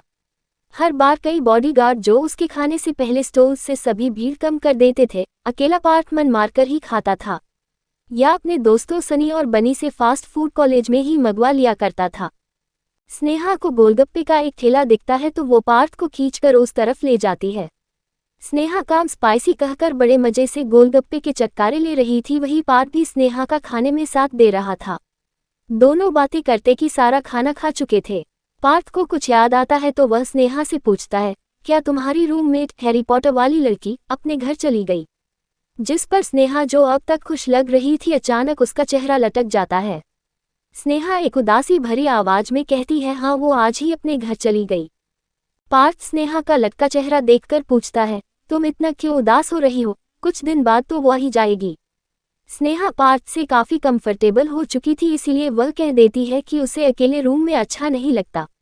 अभी तक हॉस्टल में उसकी और कोई दोस्त नहीं बनी है, वो बस प्रिया से ही बातें किया करती थी। अब जब प्रिया नहीं होगी तो वो बिल्कुल अकेले पड़ जाएगी और हॉस्टल में उसका रूम भी उसको खाने के लिए दो देगा। पार्थ थोड़ा सोचकर कहता है, आज ध्रुव भाई जल्दी रूम पर नहीं आएंगे, क्यों ना तुम मेरे साथ चलो? अभी तो बहुत टाइम है, हम तब तक गेम्स खेल लेते हैं। भाई के आने से पहले तुम अपने हॉस्टल चली जाना, तुम्हारा टाइम पास भी हो जाएगा, वैसे भी हम तो दोस्त हैं ना। स्नेहा को पता नहीं क्यों पार्थ से एक भाई वाली वाइब्स आती थी, इसीलिए वो जल्दी पार्थ से कनेक्ट भी हो गई थी। सेम वाइब्स उसे करण के साथ कॉलेज के फर्स्ट डे भी आई थी और आज दोनों भाई बहन भी बन गए। स्नेहा पार्थ से पूछती है, तुम्हारे पास कौन से गेम्स है? पार्थ का ये सुनना ही था कि अपने कंप्यूटर गेम्स एनपीएस के सभी लेटेस्ट वर्जन गिनाने लगा। पार्थ को तो वीडियो गेम्स में महारत हासिल ही थी, लेकिन स्नेहा इन गेम्स का नाम सुनकर अपना मुंह बनाने लगती है। स्नेहा पार्थ को रोकती है जो अभी भी कई गेम्स के वर्जन गिनाने में लगा हुआ था। स्नेहा अपने चेहरे पर बच्चों वाली स्माइल के साथ पूछती है, क्या हम मेरी मर्जी का गेम खेल सकते हैं? पार्थ जिसे स्नेहा की इंटेलिजेंस पर अब कोई शक नहीं बचा था, वो झट से स्नेहा की आधी बात सुनकर ही मान जाता है। दोनों टैक्सी करके कॉलेज पहुंच जाते हैं। स्नेहा पार्थ से कहती है, मैं अपने हॉस्टल के रूम से पहले वो गेम्स ले आती हूँ, फिर तुम्हारे रूम में हम खेलेंगे। पार्थ अपनी हामी भर देता है और स्नेहा के पास कौन से गेम्स का कलेक्शन होगा वो सोचने लगता है। ध्रुव रात 12 बजे के आसपास अपने काम से फ्री होकर अपने गेस्ट हाउस की तरफ निकलता है। उसके दिमाग में गवर्नमेंट से मिला जाने वाला टेंडर जो किसी भी हालात में ध्रुव अपनी कंपनी को दिलाना चाहता था वही चल रहा था। देश में न्यू टेक्नोलॉजी से रिलेटेड आज तक जितने भी टेंडर निकले हैं उन्हें ध्रुव की कंपनी ने ही हासिल किए थे। इस टेंडर के लिए कई कंपनियां लाइन में खड़ी थी, जिनमें रवि और आयशा के डैड की कंपनियां भी शामिल थी। पर ध्रुव ने अपने बिजनेस आइडियाज से ऑलरेडी कई क्लाइंट्स को अपने कंपनी को टेंडर दिलाने के लिए राजी कर लिया था। ध्रुव को आज बस एक सुकून की नींद चाहिए थी, ताकि कल तक उसकी थकान कम हो जाए। ध्रुव जानता था कि उसे चाह कर भी जल्दी नींद नहीं आ पाती थी, सुकून तो वो चाह कर भी नहीं ला पाता था। नींद में भी उसको उसके ब्लैक ड्रीम्स परेशान करते थे। कुछ था ऐसा हो ध्रुव के दिलो दिमाग पर गहरा घाव छोड़ गया था। अचानक उसे स्नेहा का ख्याल आता है कि कैसे वह चाह कर भी स्नेहा की मासूमियत देख इस कदर खो जाता था कि स्नेहा की गलती पर भी उसे कोई सजा नहीं दे पाता, और वो शैतान लड़की हर बार उसी को परेशान कर देती थी। ध्रुव अपने गेस्ट हाउस पहुंचता है और अपने चेंजिंग रूम में अपने कपड़े चेंज करने लगता है। तभी उस कपबोर्ड को खोलकर देखता है तो उसका अनुमान सही निकलता है। स्नेहा ने ध्रुव के फुटवियर्स किसी के पैर किसी के साथ लगा रखे थे। ध्रुव अपने आप से कहता है इस शूज रैक वाले कपबोर्ड को फिर से कल किसी सर्वेंट से सही कराना पड़ेगा। ध्रुव जैसे ही चेंज करके अपने चेंजिंग रूम से अटैच अपने रूम की तरफ जाता है तो उसकी हैरानी का जवाब नहीं होता। ध्रुव अपने सामने का नज़ारा देख अपना सिर पीट लेना चाहता था। ध्रुव के रूम में कई चिप्स, पिज्जा, कोल्ड ड्रिंक के पैकेट्स और कैन्स बिखरे पड़े थे। वही फ्लोर पर कैरम बोर्ड, लूडो, सांप सीढ़ी और एक बच्चों वाला बिजनेस गेम भी बिखरा पड़ा था। ध्रुव को यकीन नहीं आ रहा था कि उसका भाई जो बिजनेस फैमिली से आता है वो ऐसे बच्चों वाले बिजनेस गेम भी खेलता होगा। लेकिन एक मिनट, ध्रुव का माथा ठनकता है। ये गेम्स कोई भी अकेले नहीं खेल सकता। आखिर पार्थ किसके साथ इस रूम में गंदगी फैला रहा होगा। ध्रुव को उसका भाई उसी के बेड पर कई नकली पैसों के बीच घोड़े बेचकर सोता हुआ मिलता है। ध्रुव गुस्से से पार्थ को घूरता है जिसके एक हाथ में अभी भी नकली पैसे थे और एक टांग बेड के नीचे झूल रही थी। ध्रुव जानता था इस गंदगी को सही करवाने में अब काफी टाइम लगेगा और अब उसे और नींद नहीं आएगी। अपना गुस्सा शांत करके ध्रुव अपने बेड के तरफ चले जाता है, लेकिन वहां का नजारा देखकर तो उसकी आंखें बाहर आने को होती है। इस बार ध्रुव थोड़ा फ्रस्ट्रेट होकर कहता है, स्नेहा तुम मेरे बेड पर क्या कर रही हो? ध्रुव अपने दांत पीसते हुए कहता है, और ये क्या हालत बना रखी है मेरे बेड की? ध्रुव की नज़र जब अपने बड़े से बेड पर पतली सी स्नेहा को सोते हुए देखता है तो उसे यकीन नहीं आता कि आखिर स्नेहा उसके रूम में कर क्या रही थी। ध्रुव के बेड पर पार्थ से भी कई ज्यादा नकली नोट गिरे पड़े थे। ये शायद स्नेहा ने जीते होंगे। ध्रुव के मुशन को स्नेहा अपना टैडी समझकर सो रही थी। ध्रुव अपने मन में सोचता है आखिर यहाँ हुआ क्या होगा। फ्लैशबैक, स्नेहा अपने रूम से जो गेम्स लाई थी वो थे लूडो, सांप सीढ़ी, चेस और बिजनेस गेम। पार्थ ने जब ये गेम देखे तो उसे यकीन नहीं हो रहा था कि स्नेहा आज भी ये बच्चों वाले गेम खेलते होगी। पार्थ स्नेह से हंसकर कहता है, अरे स्नेहा ये क्या बच्चों वाले गेम तुम लाए हो, क्यों ना हम वीडियो गेम खेलते हैं, वैसे भी आजकल वही ट्रेंड में चल रहा है। पार्थ की बात सुनकर स्नेहा अपना मुंह बनाकर पार्थ से कहती है, तुम जिन गेम्स को बच्चों वाले गेम कह रहे हो मैं उनको खेलकर बड़ी हुई हूँ।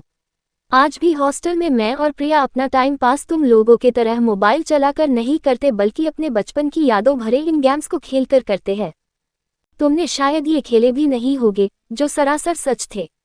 पार्थ ने कभी भी ये गेम्स नहीं खेले।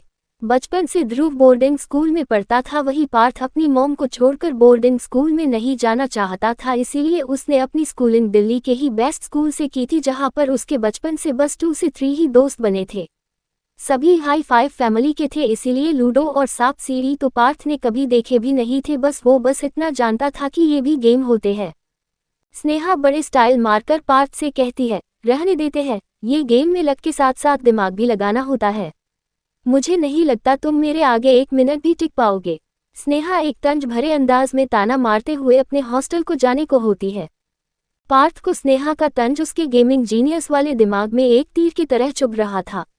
पार्थ स्नेहा से यही वाले गेम खेलने के लिए मान जाता है और मन ही मन स्नेहा को उसी के लाए गेम में अच्छे से हराकर चिढ़ाने वाला इमोजी अपने मन ही मन में सोचने लगता है। स्नेहा पहले पूरे रूम को देखती है तो उसे ध्रुव का बेड जो गोल होने के साथ काफी बड़ा भी था, वही गेम खेलने के लिए बेस्ट ऑप्शन लगता है। पार्थ उसे रोकना चाहता था पर तब तक स्नेहा सारा सामान बेड पर पटक देती है और दोनों पैरों को क्रॉस करके बैठ जाती है। पार्थ एक पल सोचता है, चलो यही खेल लेते हैं, वैसे भी भाई तो इतनी जल्दी आने से रहे। मैं किसी से कहकर बेड को पहले जैसा क्लीन करवा दूंगा, फिलहाल इस लड़की को हराना ज्यादा जरूरी है।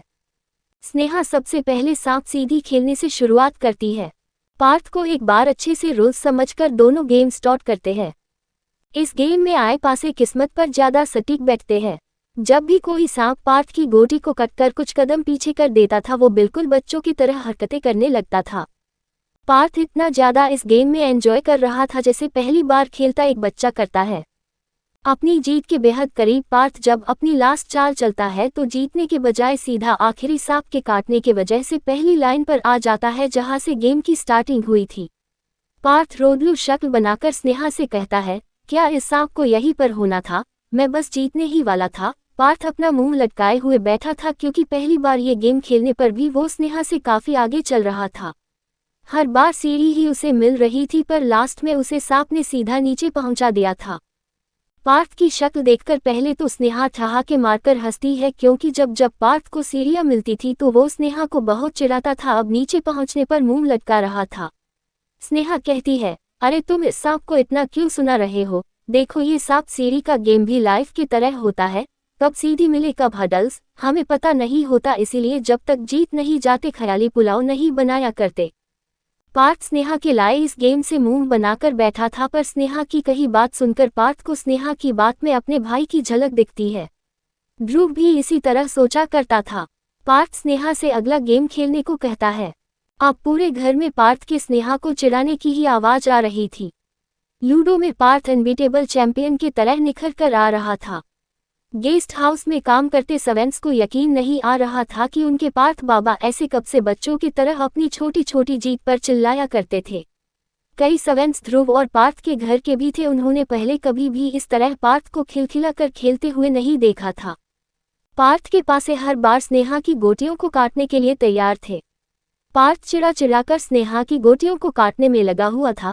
अब बड़ी बड़ी बातें करने वाली स्नेहा का मुंह बनने लगा था। इस गेम में पार्थ बहुत आसानी से जीत गया और इतराकर अपना स्टाइल दिखाने लगा। पार्थ की जीत वाली शक्ल देखकर स्नेहा चिढ़कर कहती है, ये तो बस लक था। जिस पर पार्थ और स्नेहा टॉम एंड जेरी की तरह लड़ने लगते हैं। कुछ देर बाद सर्वेंट्स उन्हें डिनर के लिए पूछने आते हैं जिस पर पार्थ खाने पीने की कई वैरायटीज मंगवा लेता है। स्नेहा जो अभी हार के वजह से चिड़ी हुई बैठी थी उसे अचानक अपने घर पर हर वक्त जीतने वाले गेम कैरम बोर्ड की याद आती है। स्नेहा ये गेम अपने माँ पापा के साथ खेला करती थी और हर पल वो जीत भी जाया करती थी। स्नेहा पार्थ से कहती है, मुझे आज तक कोई कैरम बोर्ड में नहीं हरा पाया, क्यों न हम वो गेम खेलते हैं, पर मैं वो लेकर नहीं आई हूँ। पार्थ तो अब स्नेहा के बताए हर गेम को खेलने के लिए तैयार बैठा था। बचपन से कई मामले में दोनों एक जैसे ही थे। जहाँ एक तरफ स्नेहा के कोई भी भाई बहन नहीं था, वहीं पार्थ भी ध्रुव के बोर्डिंग स्कूल पढ़ने के वजह से अपने घर पर अकेला ही था। इस तरह की भाई बहन वाली मस्ती उसने कभी देखी नहीं थी। पार्थ जल्दी से एक सर्वेंट को कैरम बोर्ड का अरेंजमेंट करने को कह देता है। कुछ देर बाद रूम में, स्नेहा तुम चीटर हो, तुमने व्हाइट वाली गोटी चुराई है, तुमने बोर्ड को हिलाया है, रानी तो मैं ही लेकर जाऊंगी, तुमने मेरी बनी बनाई गोटी खराब कर दी। इस तरह दोनों आपस में टॉम एंड जेरी की तरह लड़े जा रहे थे। दोनों के हंसी और उनकी बचकानी बातें कई सर्वेंट्स को भी उनके बचपन के दिनों की याद दिला देती है। इस गेम में चीटिंग सिर्फ स्नेहा ही नहीं बल्कि पार्थ भी कर रहा था। जब सामने वाले का ध्यान नहीं होता तो एक एक करके कई गोटियां गायब होने लग रही थी। अंत में एक बार फिर पार्थ जीत जाता है। पार्थ खुशी से स्नेहा को चिढ़ाने में लगा हुआ था। खुद को कैरम बोर्ड जो उसने पहली बार ही खेला था उसमें चैंपियन समझ पार्थ स्नेहा को लूजर चिढ़ाने लगता है। स्नेहा को किसी भी तरह एक गेम में तो पार्थ को हराना था, इसीलिए अब वो उसके बचपन से खेलने वाले गेम बिजनेस की याद आती है। स्नेहा इस गेम में किसी भी तरह पार्थ को हराना चाहती थी। होता भी कुछ ऐसा ही है। इस गेम में नकली के कई नोट्स होते हैं जो जीतने वाला इंसान जीतता है। पार्थ जिसे यकीन था कि बिजनेसमैन का खून तो उसके रगों में दौड़ रहा है, इसीलिए ये गेम जिसके नाम में बिजनेस है उसमें तो आसानी से जीत जाएगा, पर पार्थ इस गेम में बुरी तरह हारने लगता है। दोनों जो कल रात से सोए नहीं थे और आज भी पूरे दिन मस्ती करने में लगे हुए थे, इस कदर गेम में डूब जाते हैं कि उनको ये तक ख्याल नहीं आता कि ऑलरेडी काफी रात हो चुकी थी। सर्वेंट्स भी अपने अपने रूम में सोने चले जाते हैं। पार्थ जिसके पास कम नकली नोट थे वो उन्हें अपने बेड पर जाकर लेटे लेटे गिनने लगता है। पार्थ को बेड पर लेटते ही सारी थकान झकड़ लेती है और उसकी आंखें नोट गिनते गिनते ही बंद हो जाती है। वही हाल स्नेहा का था। खुशी खुशी बेड पर कूदते हुए स्नेहा जिसे ही अपने दोनों हाथ फैलाए मखमल से बेड पर लेटती है। एक बार आंखें बंद करते ही उसको नींद अपने आगोश में ले लेती है। दोनों पर उनकी रात को पूरी न होने वाली नींद और सुबह से मस्ती करने वाली थकान हावी हो जाती है। कोष्टक कोष्टक कोष्टक कोष्टक। Flashback end. ध्रुव स्नेहा को थोड़ा हिलाकर उठाने की कोशिश करता है पर उसकी कोशिश फेल हो जाती है। ध्रुव समझ गया था कि अब ये कुंभकर्ण नहीं उठने वाली, पर ध्रुव स्नेहा को अपने रूम में भी नहीं सुला सकता था क्योंकि सुबह अगर स्नेहा को किसी ने उसके गेस्ट हाउस से जाते हुए देख लिया तो स्नेहा के लिए बहुत मुश्किलें पैदा हो जाएगी। स्नेहा के लिए यही सही रहेगा कि वो अपने रूम में ही सोए। ध्रुव एक फोन करके कुछ टाइम के लिए कॉलेज की लाइट्स काटने के लिए गार्ड को कह देता है। होता भी कुछ ऐसा है, रात होने की वजह से गेस्ट हाउस से लेकर स्नेहा का रूम जो ज्यादा दूर नहीं था पर किसी के भी नजरों में ध्रुव और स्नेहा नहीं आते हैं। ध्रुव स्नेहा का बेड पर पड़ा हुआ फोन अपनी पॉकेट में रख लाता है और स्नेहा को अपनी बाहों में उठाकर उसके हॉस्टल रूम तक छोड़ने ले जाने लगता है। रास्ते में बस पूरे चांद की रोशनी थी और ध्रुव की बाहों में सोती हुई स्नेहा जिसके चेहरे पर एक विनिंग स्माइल भी थी। ध्रुव को याद आता है कि शायद स्नेह ने अपना रूम को बाहर से लॉक किया होगा, इसी कारण वो स्नेह की बाहों को अपने गर्दन में लपेटकर उसके दोनों टांगों को अपने कमर में लपेटवा लेता है और ऐसे स्नेहा को उठाए वो स्नेहा के रूम में अपने पुराने तरीके से एंटर कर लेता है। ध्रुव काफी फुर्तीला था और स्नेहा का तो उसे कोई वजन ही नहीं लग रहा था, इसीलिए स्नेहा को उठाए हुए भी ध्रुव आसानी से विंडो जो साइड करके स्नेहा के रूम तक चली जाती है वहीं से एंट्री लेट है। ध्रुव स्नेहा को बेड पर लेटने के लिए जैसे ही झुकता है वैसे ही स्नेहा के साथ वो भी स्नेहा के ऊपर गिर जाता है क्योंकि स्नेहा की दोनों टांगों और दोनों हाथों ने ध्रुव को एक ऑक्टोपस की तरह जकड़ा हुआ था। ध्रुव तो ये सोचकर स्नेहा को छोड़ने आया था कि स्नेहा को रूम में छोड़कर वह जल्दी से रेस्ट करने अपने रूम में चला जाएगा, पर स्नेहा के इस कदर उससे लिप्त होने पर ध्रुव अपने ख्यालों पर चाहकर भी कोई लगाम नहीं लगा पा रहा था। ध्रुव को अपने शरीर में एक कोमल बॉडी लिपटे होने का एहसास पागल कर रहा था। ध्रुव के हाथ स्नेहा को जब खुद से दूर करने के लिए आगे बढ़ते हैं तो ध्रुव के हाथ स्नेहा के माथे पर आए बालों को एक तरफ करने लगते हैं। ध्रुव के हाथ स्नेहा के गालों पर सहलाने लगते हैं क्योंकि स्नेहा नींद में ध्रुव को अपना टैडी समझ खुद से दूर नहीं होने दे रही थी। ध्रुव एक गहरी सांस लेकर स्नेहा को निहारने लगता है। स्नेहा के शरीर से आती मंद मोहक खुशबू ध्रुव को एक मैग्नेट की तरह खुद की तरफ आकर्षित कर रही थी। ध्रुव अपनी नज़र स्नेहा के होठों से बार बार हटाने की कोशिश कर रहा था क्योंकि वो बिल्कुल भी स्नेहा के पास होने पर खुद को कंट्रोल नहीं कर पा रहा था। ध्रुव अपने मन में कहता है, ये लड़की ने इस तरह मुझे पकड़े रखा है कि मैं चाहकर भी इससे दूर नहीं जा पा रहा। एक तो वैसे ही ध्रुव को स्नेहा के शरीर से आती मंद मोहक खुशबू बेकाबू होने पर मजबूर कर रही थी, ऊपर से स्नेहा के ध्रुव के शरीर को ऑक्टोपस जैसे पकड़े हुए हाथ पैर ध्रुव के दिमाग के सभी तार हिला रहे थे। ध्रुव खुद जोर लगाकर स्नेहा को खुद से नहीं छुड़ा सकता है क्योंकि वो ऑलरेडी स्नेहा के ऊपर साथ ही उसके ही रूम में था और उसके लिए ये समझा पाना मुश्किल हो जाएगा कि आखिर वो उसके रूम में आया कैसे। ध्रुव एक गहरी सांस लेता है और अपने दिमाग को वापस शांत करने लगता है। ध्रुव पूरी कोशिश करने पर भी खुद को स्नेहा के करीब आने से रोक नहीं पा रहा था। ध्रुव जो कब से अपनी नज़र स्नेहा के होठों से नहीं मिला रहा था, लेकिन जब उसकी एक नज़र स्नेहा के होठों पर जाती है तो ध्रुव की बची कुची सारी रीजनिंग जैसे गायब ही हो जाती है। स्नेहा अपने होठों को बार बार अपने जीभ से गीला कर रही थी और साथ ही उसके खुले होठों से स्नेहा की जीभ आसानी से ध्रुव को इनवाइट कर रही थी।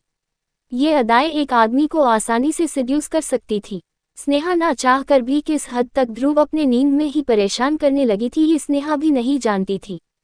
जब ध्रुव को कुछ समझ नहीं आता कि वो आखिर इस सिचुएशन में खुद को कैसे रोक तो वो एक गहरी सांस लेकर अपने आप से कहता है, तुम्हारी पनिशमेंट अभी भी खत्म नहीं हुई, 24 आवर्स में से कई घंटे अभी भी बचे हैं। मुझे इतना सिड्यूस करने और मेरी इस हालत की जिम्मेदारी के लिए तुम्हें एक पनिशमेंट तो मिलनी चाहिए। इतना कहकर ध्रुव अपना दोनों हाथ स्नेहा के बेड के एक एक साइड अच्छे से रख लेता है और धीरे धीरे स्नेहा के होठों की तरफ झुकने लगता है। ध्रुव के होठ जैसे ही स्नेहा के होठों के कांटेक्ट में आते हैं, स्नेहा अपनी जीभ से उन्हें टेस्ट करने लगती है। ध्रुव अपने होठ थोड़ा दूर करके कुछ सोचता है और अपनी पैंट की पॉकेट से एक चॉकलेट कैंडी निकाल लेता है। ध्रुव कई बार कैंडी अपने पास रखता था, ये आदत उसके बचपन से थी। बचपन में भी जब ध्रुव को थोड़ा भी टेंशन होता था तो वो एक कैंडी खाकर उस प्रॉब्लम से बाहर निकलने का रास्ता निकाल लेता था। ध्रुव उस चॉकलेट कैंडी को अपने दांतों के बीच फंसाता है और इसी के साथ स्नेहा के होठों के करीब बढ़ने लगता है। ध्रुव को जिसकी उम्मीद थी आखिर वही होने भी लगता है। जैसे ही स्नेहा के जीभ ने चॉकलेट टेस्ट किया, उसका मुंह अपने आप ही चॉकलेट खाने के लिए खुल गया। ध्रुव जल्दी से अपने होठों को स्नेहा के होठों से लॉक कर देता है। ध्रुव के होठों में फंसी चॉकलेट को स्नेहा लिक करने लगती है, पर चॉकलेट के साथ ही स्नेहा ध्रुव के होठों को भी लिक कर रही थी। ध्रुव को अपनी दी हुई स्वीट चॉकलेटी पनिशमेंट अब तक की दी हर पनिशमेंट से अच्छी लगती है। उसने कभी सपने में भी नहीं सोचा था कि इस चॉकलेटी पनिशमेंट देने में जितना मजा उसे आने वाला है उतना और किसी चीज में कभी नहीं आ सकता था। ध्रुव से ज्यादा स्मूच और किस अब स्नेहा कर रही थी, वही ध्रुव बस स्नेहा को उस चॉकलेट को लिख के साथ साथ काटने भी दे रहा था। अब बस थोड़ी ही चॉकलेट बची थी तो इस बार ध्रुव ने जल्दी से वो थोड़ी बची हुई चॉकलेट को खुद खा लिया और जल्दी से अपने होठों को स्नेहा के होठों से जोड़ लिया। ध्रुव की जीभ स्नेहा के मुंह को स्कैन कर रही थी। वही स्नेहा को स्वीट चॉकलेटी टेस्ट आ रहा था। ये स्नेहा का पहला किस था जो उसे भी नहीं पता होगा कि कितने रोमांटिकली उसने ध्रुव को किया होगा। ध्रुव अपनी आंखें बंद करके स्नेहा के होठों को कभी स्मूच करता, कभी लिक तो कभी उसके होठों को अपने जीभ से गीला कर देता। स्नेहा की ये हरकत ध्रुव को बड़ी ही प्यारी लगती थी, इसीलिए वह खुद स्नेह के होठों को गीला करने लगा था। ध्रुव ने अपने दोनों हाथ अभी भी स्नेहा के बॉडी के करीब नहीं किए थे क्योंकि वो जानता था अगर उसने स्नेहा के मुलायम शरीर को गलती से भी टच किया तो वो इस बार खुद को रोक नहीं पाएगा। लेकिन अपने स्नेहा के होठों का स्वाद लेना नहीं रोका। कई बार उसे अपना शरीर हार्ड होता हुआ फील हुआ क्योंकि स्नेहा की पोजीशन अब भी वैसे ही थी जैसे उसने किसी टैडी को अपने हाथों और पैरों से कदल किया हो। बस इतना करना ही था कि ध्रुव अब सब कुछ भूलकर स्नेहा को और भी ज्यादा स्मूच करने लगता है, लेकिन बहुत ही प्यार से। कमाल की बात यह थी कि स्नेहा कुछ हद तक ध्रुव के चॉकलेटी टेस्ट को फील कर रही थी जैसे ये अब तक की खाई उसकी बेस्ट चॉकलेट होगी। ध्रुव किस करने के साथ साथ बीच बीच में स्नेहा के चेहरे को भी देख रहा था जिस पर अभी भी और चॉकलेट खाने के एक्सप्रेशन थे। ध्रुव का मन नहीं भरा रहा था कि वो अपना किस रोके पर स्नेहा के गलती से भी जाग जाने का डर उसके जहन में था। ध्रुव अच्छे से समझ गया था कि स्नेहा जो सुबह कह रही थी वो सच था कि उसकी नींद पूरी नहीं हुई थी, इसीलिए स्नेहा की ध्रुव के इतने देर किस चुंबन का चिन्ह करने पर भी उसकी नींद नहीं टूटी। एक चॉकलेट जो उसे नींद में खाई थी, जिसका स्वाद अभी भी उसके चेहरे पर था, साथ ही उसका चेहरा एक बड़ी सी मुस्कान बिखेरे हुए था। ध्रुव को इतना सेटिस्फैक्शन तो कल मिलने वाले प्रॉफिट पर भी नहीं हो रहा था जितना उसे स्नेहा को इस कदर किस करने पर मिला था। ध्रुव को उस चॉकलेट कैंडी पर भी बड़ा प्यार आया क्योंकि उसके वजह से पहली बार उसे ये एहसास हो गया कि स्नेहा को किस करना बिल्कुल नहीं आता है। ध्रुव बस एक लास्ट बार स्नेहा को किस करना चाहता था, इसीलिए जैसे ही उसने कुछ देर स्नेहा को किस करने के बाद अपने होठ हटाने चाहे कि तभी उसके नीचे वाले होठों को स्नेहा ने अपने दांतों से जोर से काट लिया। स्नेहा शायद सपने में बाइट ले रही होगी पर बेचारे ध्रुव के होठों को चॉकलेट समझकर काट खा गई। ध्रुव जल्दी से अपने होठ स्नेहा से अलग करता है, अपने उस होठ पर हाथ लगाकर फील करता है तो वाकई उसमें से खून आने लगा था। ध्रुव अपने दांत पीसते हुए अपने मन में कहता है, चूहिया कहीं की, कितनी जोर से काटा है इसने, क्या इसे ये नहीं पता चला होगा कि अब उसकी चॉकलेट खत्म हो गई थी। ध्रुव को थोड़ा दर्द हुआ था क्योंकि स्नेहा ने काफी तेज से ध्रुव के होठ पर कटा था। ध्रुव के होठ पर खून भी आ गया था। ध्रुव गुस्से से स्नेहा को देखने लगता है, साथ ही उसे एक बात पर भी यकीन हो जाता है कि कभी कभी ज्यादा लालच इंसान को खुद चोट पहुंचा देता है। अच्छा खासा वो अब तक खुद की दी गई पनिशमेंट पर खुश हो रहा था कि इस चूहिया ने फिर से उसे काट खाया। ध्रुव को भी एक सबक मिला जो चोरी चोरी स्नेहा को किस किए जा रहा था, पर उसका एक सबक उसके होठों पर भी मिल जाता है। अब ध्रुव बिल्कुल भी इस सोती हुई चूहिया को किस नहीं करने वाला था। ध्रुव धीरे से अपनी बॉडी को स्नेहा के बगल में एडजस्ट करता है और स्नेहा को देखने लगता है। देखते देखते ही ध्रुव स्नेहा के बगल में इसी तरह अपनी आंखें बंद कर लेता है। कुछ देर में उसे भी गहरी नींद आ जाती है।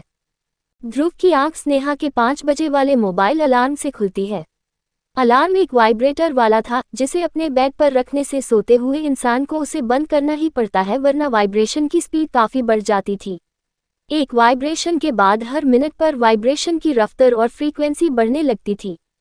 स्नेहा का फोन ध्रुव ने साइड टेबल पर कल ही रख दिया था। एक वाइब्रेशन की आवाज से ध्रुव की नींद टूट जाती है। ध्रुव की नज़र अपने बगल में बड़े ही प्यार से सोती हुई स्नेहा पर जाती है तो उसके चेहरे पर प्यारी सी स्माइल आ जाती है। स्नेहा ने अब तक अपना टेडी बियर को नहीं छोड़ा था, साथ ही स्नेहा का चेहरा ध्रुव के सीने पर था और एक प्यारी सी स्माइल लिए स्नेहा सो रही थी। स्नेहा के चेहरे पर एक बच्चों वाली मीठी स्माइल थी, जिसे देखकर ध्रुव के चेहरे पर भी स्माइल आ जाती है। ध्रुव को यकीन हो गया था कि स्नेहा के करीब होने से ही वो सुकून भरी नींद ले पाया था, जो बिना स्लीपिंग टैबलेट्स के पॉसिबल नहीं था। दरअसल ध्रुव को इंसोम्निया की शिकायत रहती थी, इसीलिए उसे कभी भी आसानी से अच्छी नींद नहीं आ पाती थी। डॉक्टर्स की प्रिस्क्राइब मेडिसिन लेने से ही वो उसे पाता था, पर स्नेहा के साथ ऐसा कुछ नहीं था। ध्रुव को समझ नहीं आ रहा था क्या उसका स्नेहा को लेकर अट्रैक्शन साइकोलॉजिकल तो नहीं है, क्योंकि स्नेहा के करीब उसे नींद भी आसानी से आ जाती थी, वो भी बिना मेडिसिन लिए। ध्रुव ये सोच ही रहा था कि अलार्म की सेकंड वाइब्रेशन बजती है, जो काफी तेज होने के साथ 2 बार भी बजती है। अब ध्रुव को याद आता है कि स्नेहा का रूम तो अभी भी बाहर से बंद होगा, क्योंकि उसने कल स्नेहा के साथ विंडो से एंट्री ली थी।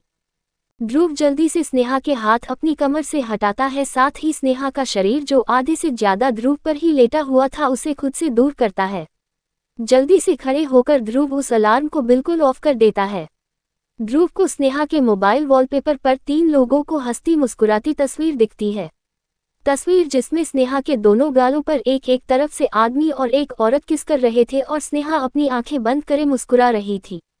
ये वही मुस्कुराहट दिख रही थी जैसे ध्रुव ने अभी अभी स्नेहा की सोते हुए देखी थी। ध्रुव समझ गया था कि ये शायद स्नेहा के मॉम डैड होंगे। ध्रुव स्नेहा का फोन वही टेबल पर रख देता है और जल्दी से स्नेहा के पास आता है। ध्रुव अपने मन में ही कहता है, कल की दी मेरी पनिशमेंट अब तक मेरी लाइफ की बेस्ट पनिशमेंट थी।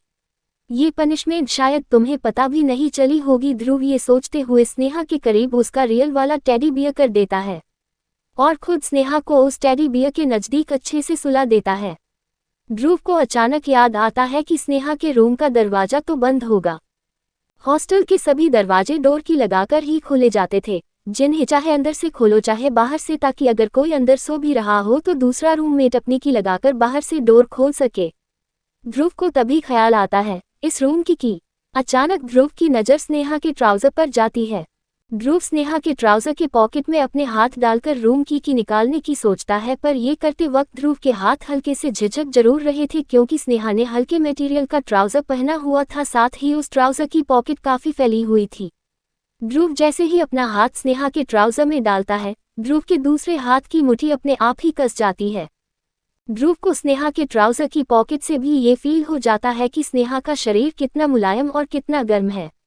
स्नेहा एक तरफ करवट लेकर लेटी हुई थी, इसीलिए ध्रुव के हाथ झिझक रहे थे कि कहीं गलती से वह स्नेहा के सॉफ्ट पार्ट को टच ना कर दे।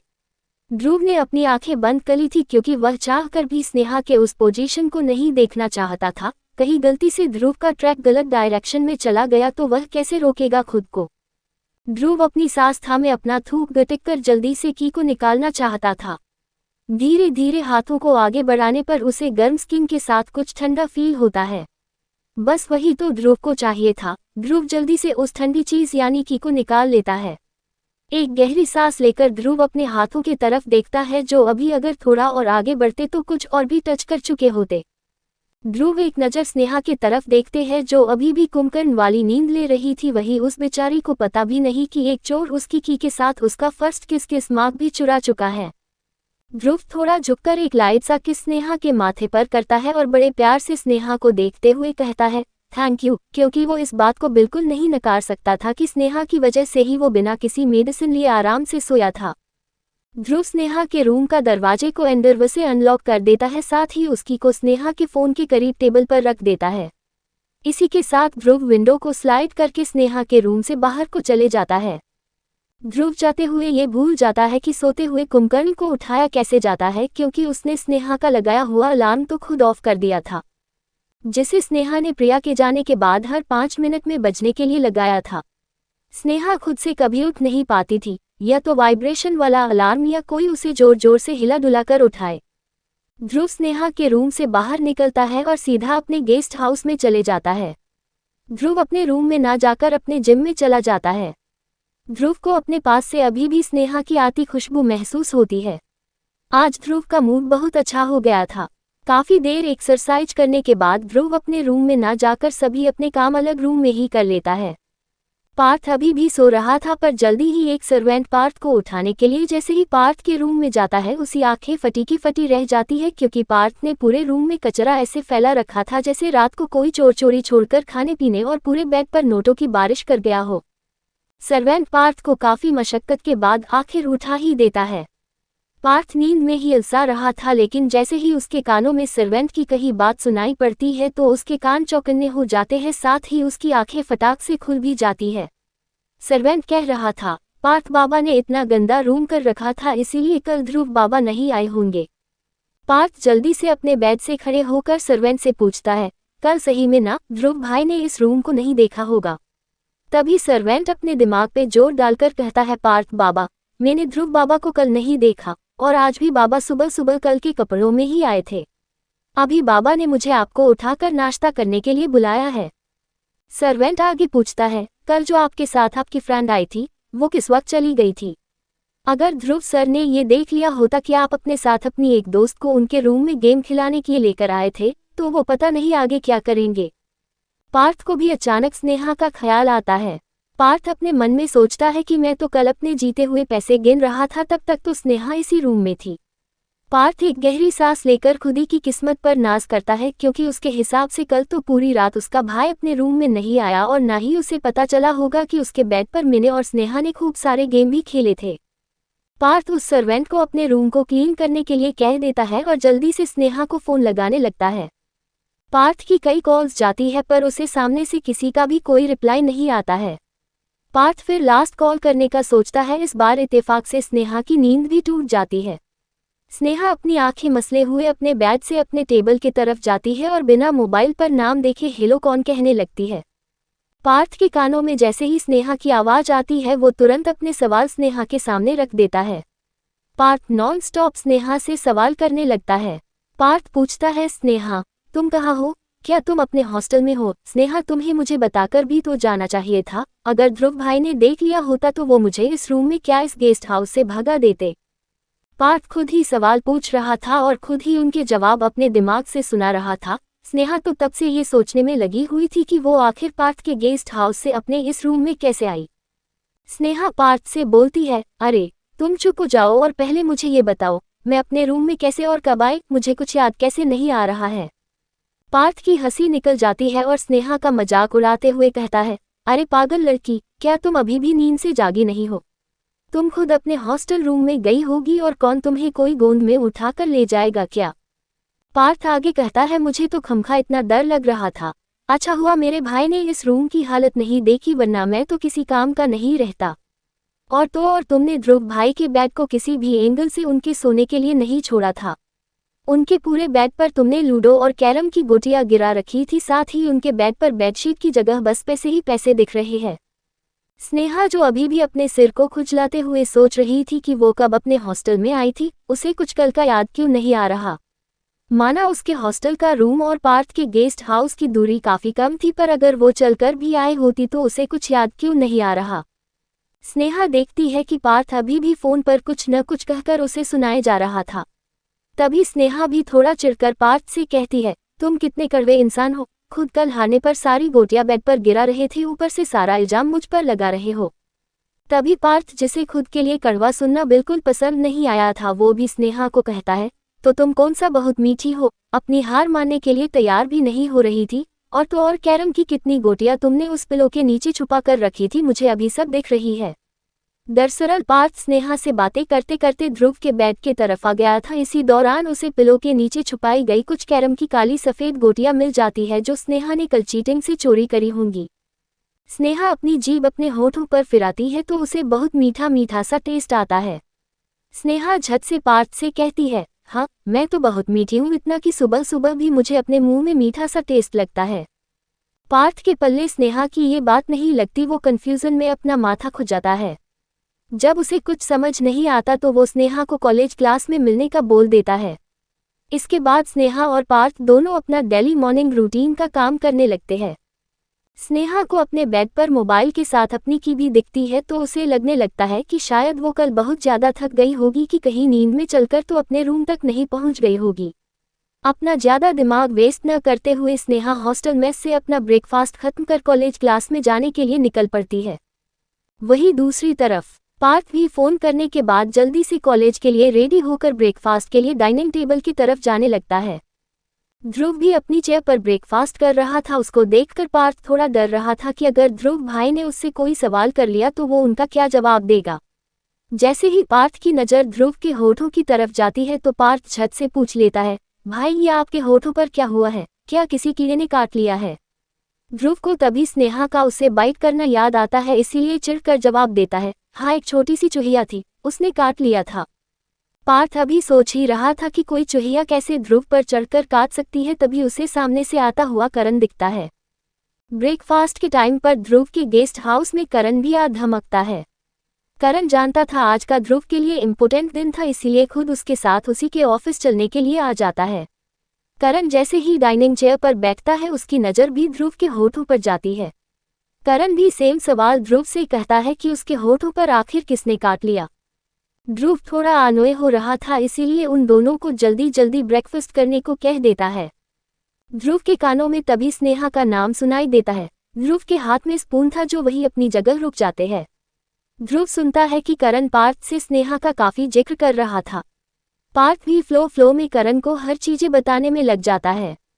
पार्थ स्नेहा की रूममेट जो एक हफ्ते के लिए अपने घर चली गई है, साथ ही स्नेहा को अकेले रहने में बहुत बुरा लगता है।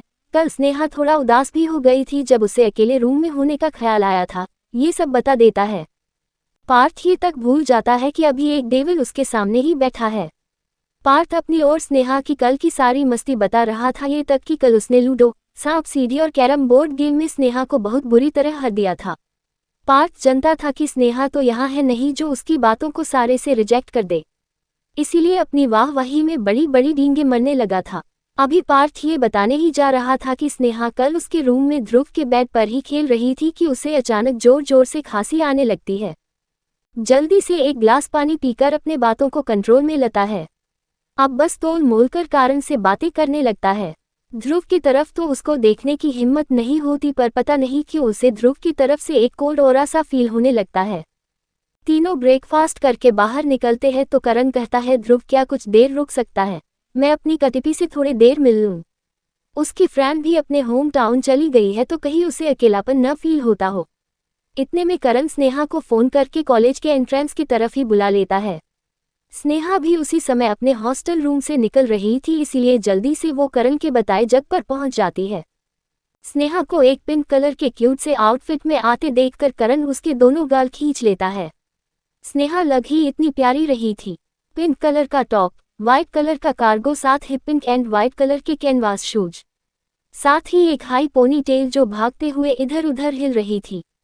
स्नेहा के चेहरे पर उसका कोरियन स्टाइल हेयर कट उसे बेहद क्यूट डॉल लुक देता था।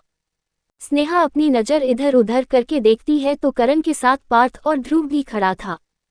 पार्थ को देखकर स्नेहा जल्दी से उसे मारने के लिए आती है, क्योंकि फोन पर पार्थ उसे बार बार चीटर लड़की कह रहा था, साथ ही कि वो पार्थ से गेम में हार कर चीटिंग कर रही थी, जबकि पार्थ खुद कई गोटियां अपने पॉकेट में छुपा कर बैठा था। स्नेहा गुस्से से पार्थ से कहती है, कौन कल चीटिंग कर रहा था, तुमने अपनी गोटियां कहाँ पर छुपाई है, मैं अभी याद दिलाती हूँ। स्नेहा पार्थ के चेहरे को ध्यान से देखती है जो बार बार ना वाले एक्सप्रेशन के साथ उसे अपने बगल में देखने को कहता है। स्नेहा का ध्यान तभी ध्रुव पर भी जाता है जो कब से स्नेहा को बिना अपनी पलकें झपकाए देख रहा था। स्नेहा की फ्रेशनेस काफी अट्रैक्टिव थी, इसीलिए ध्रुव तो उसमें कहीं खो ही गया था। तभी उसे होश स्नेहा के पूछे सवाल से आता है। स्नेहा पूछ रही थी, सर ये आपके होठों पर किसी कीड़े ने काट लिया क्या? स्नेहा पूछते वक्त अपनी अगली ध्रुव के होठों की तरफ ले जा रही थी, जिसे ध्रुव जल्दी से बीच हवा में ही रोक देता है और अपने मन में कहता है, ये तुम्ही ने किया है मेरी चूहिया। ध्रुव थोड़ा घूरकर स्नेहा को देखता है, इसके बाद करण को जल्दी से पार्किंग में मिलने का बोल जल्दी से वहां से निकल जाता है।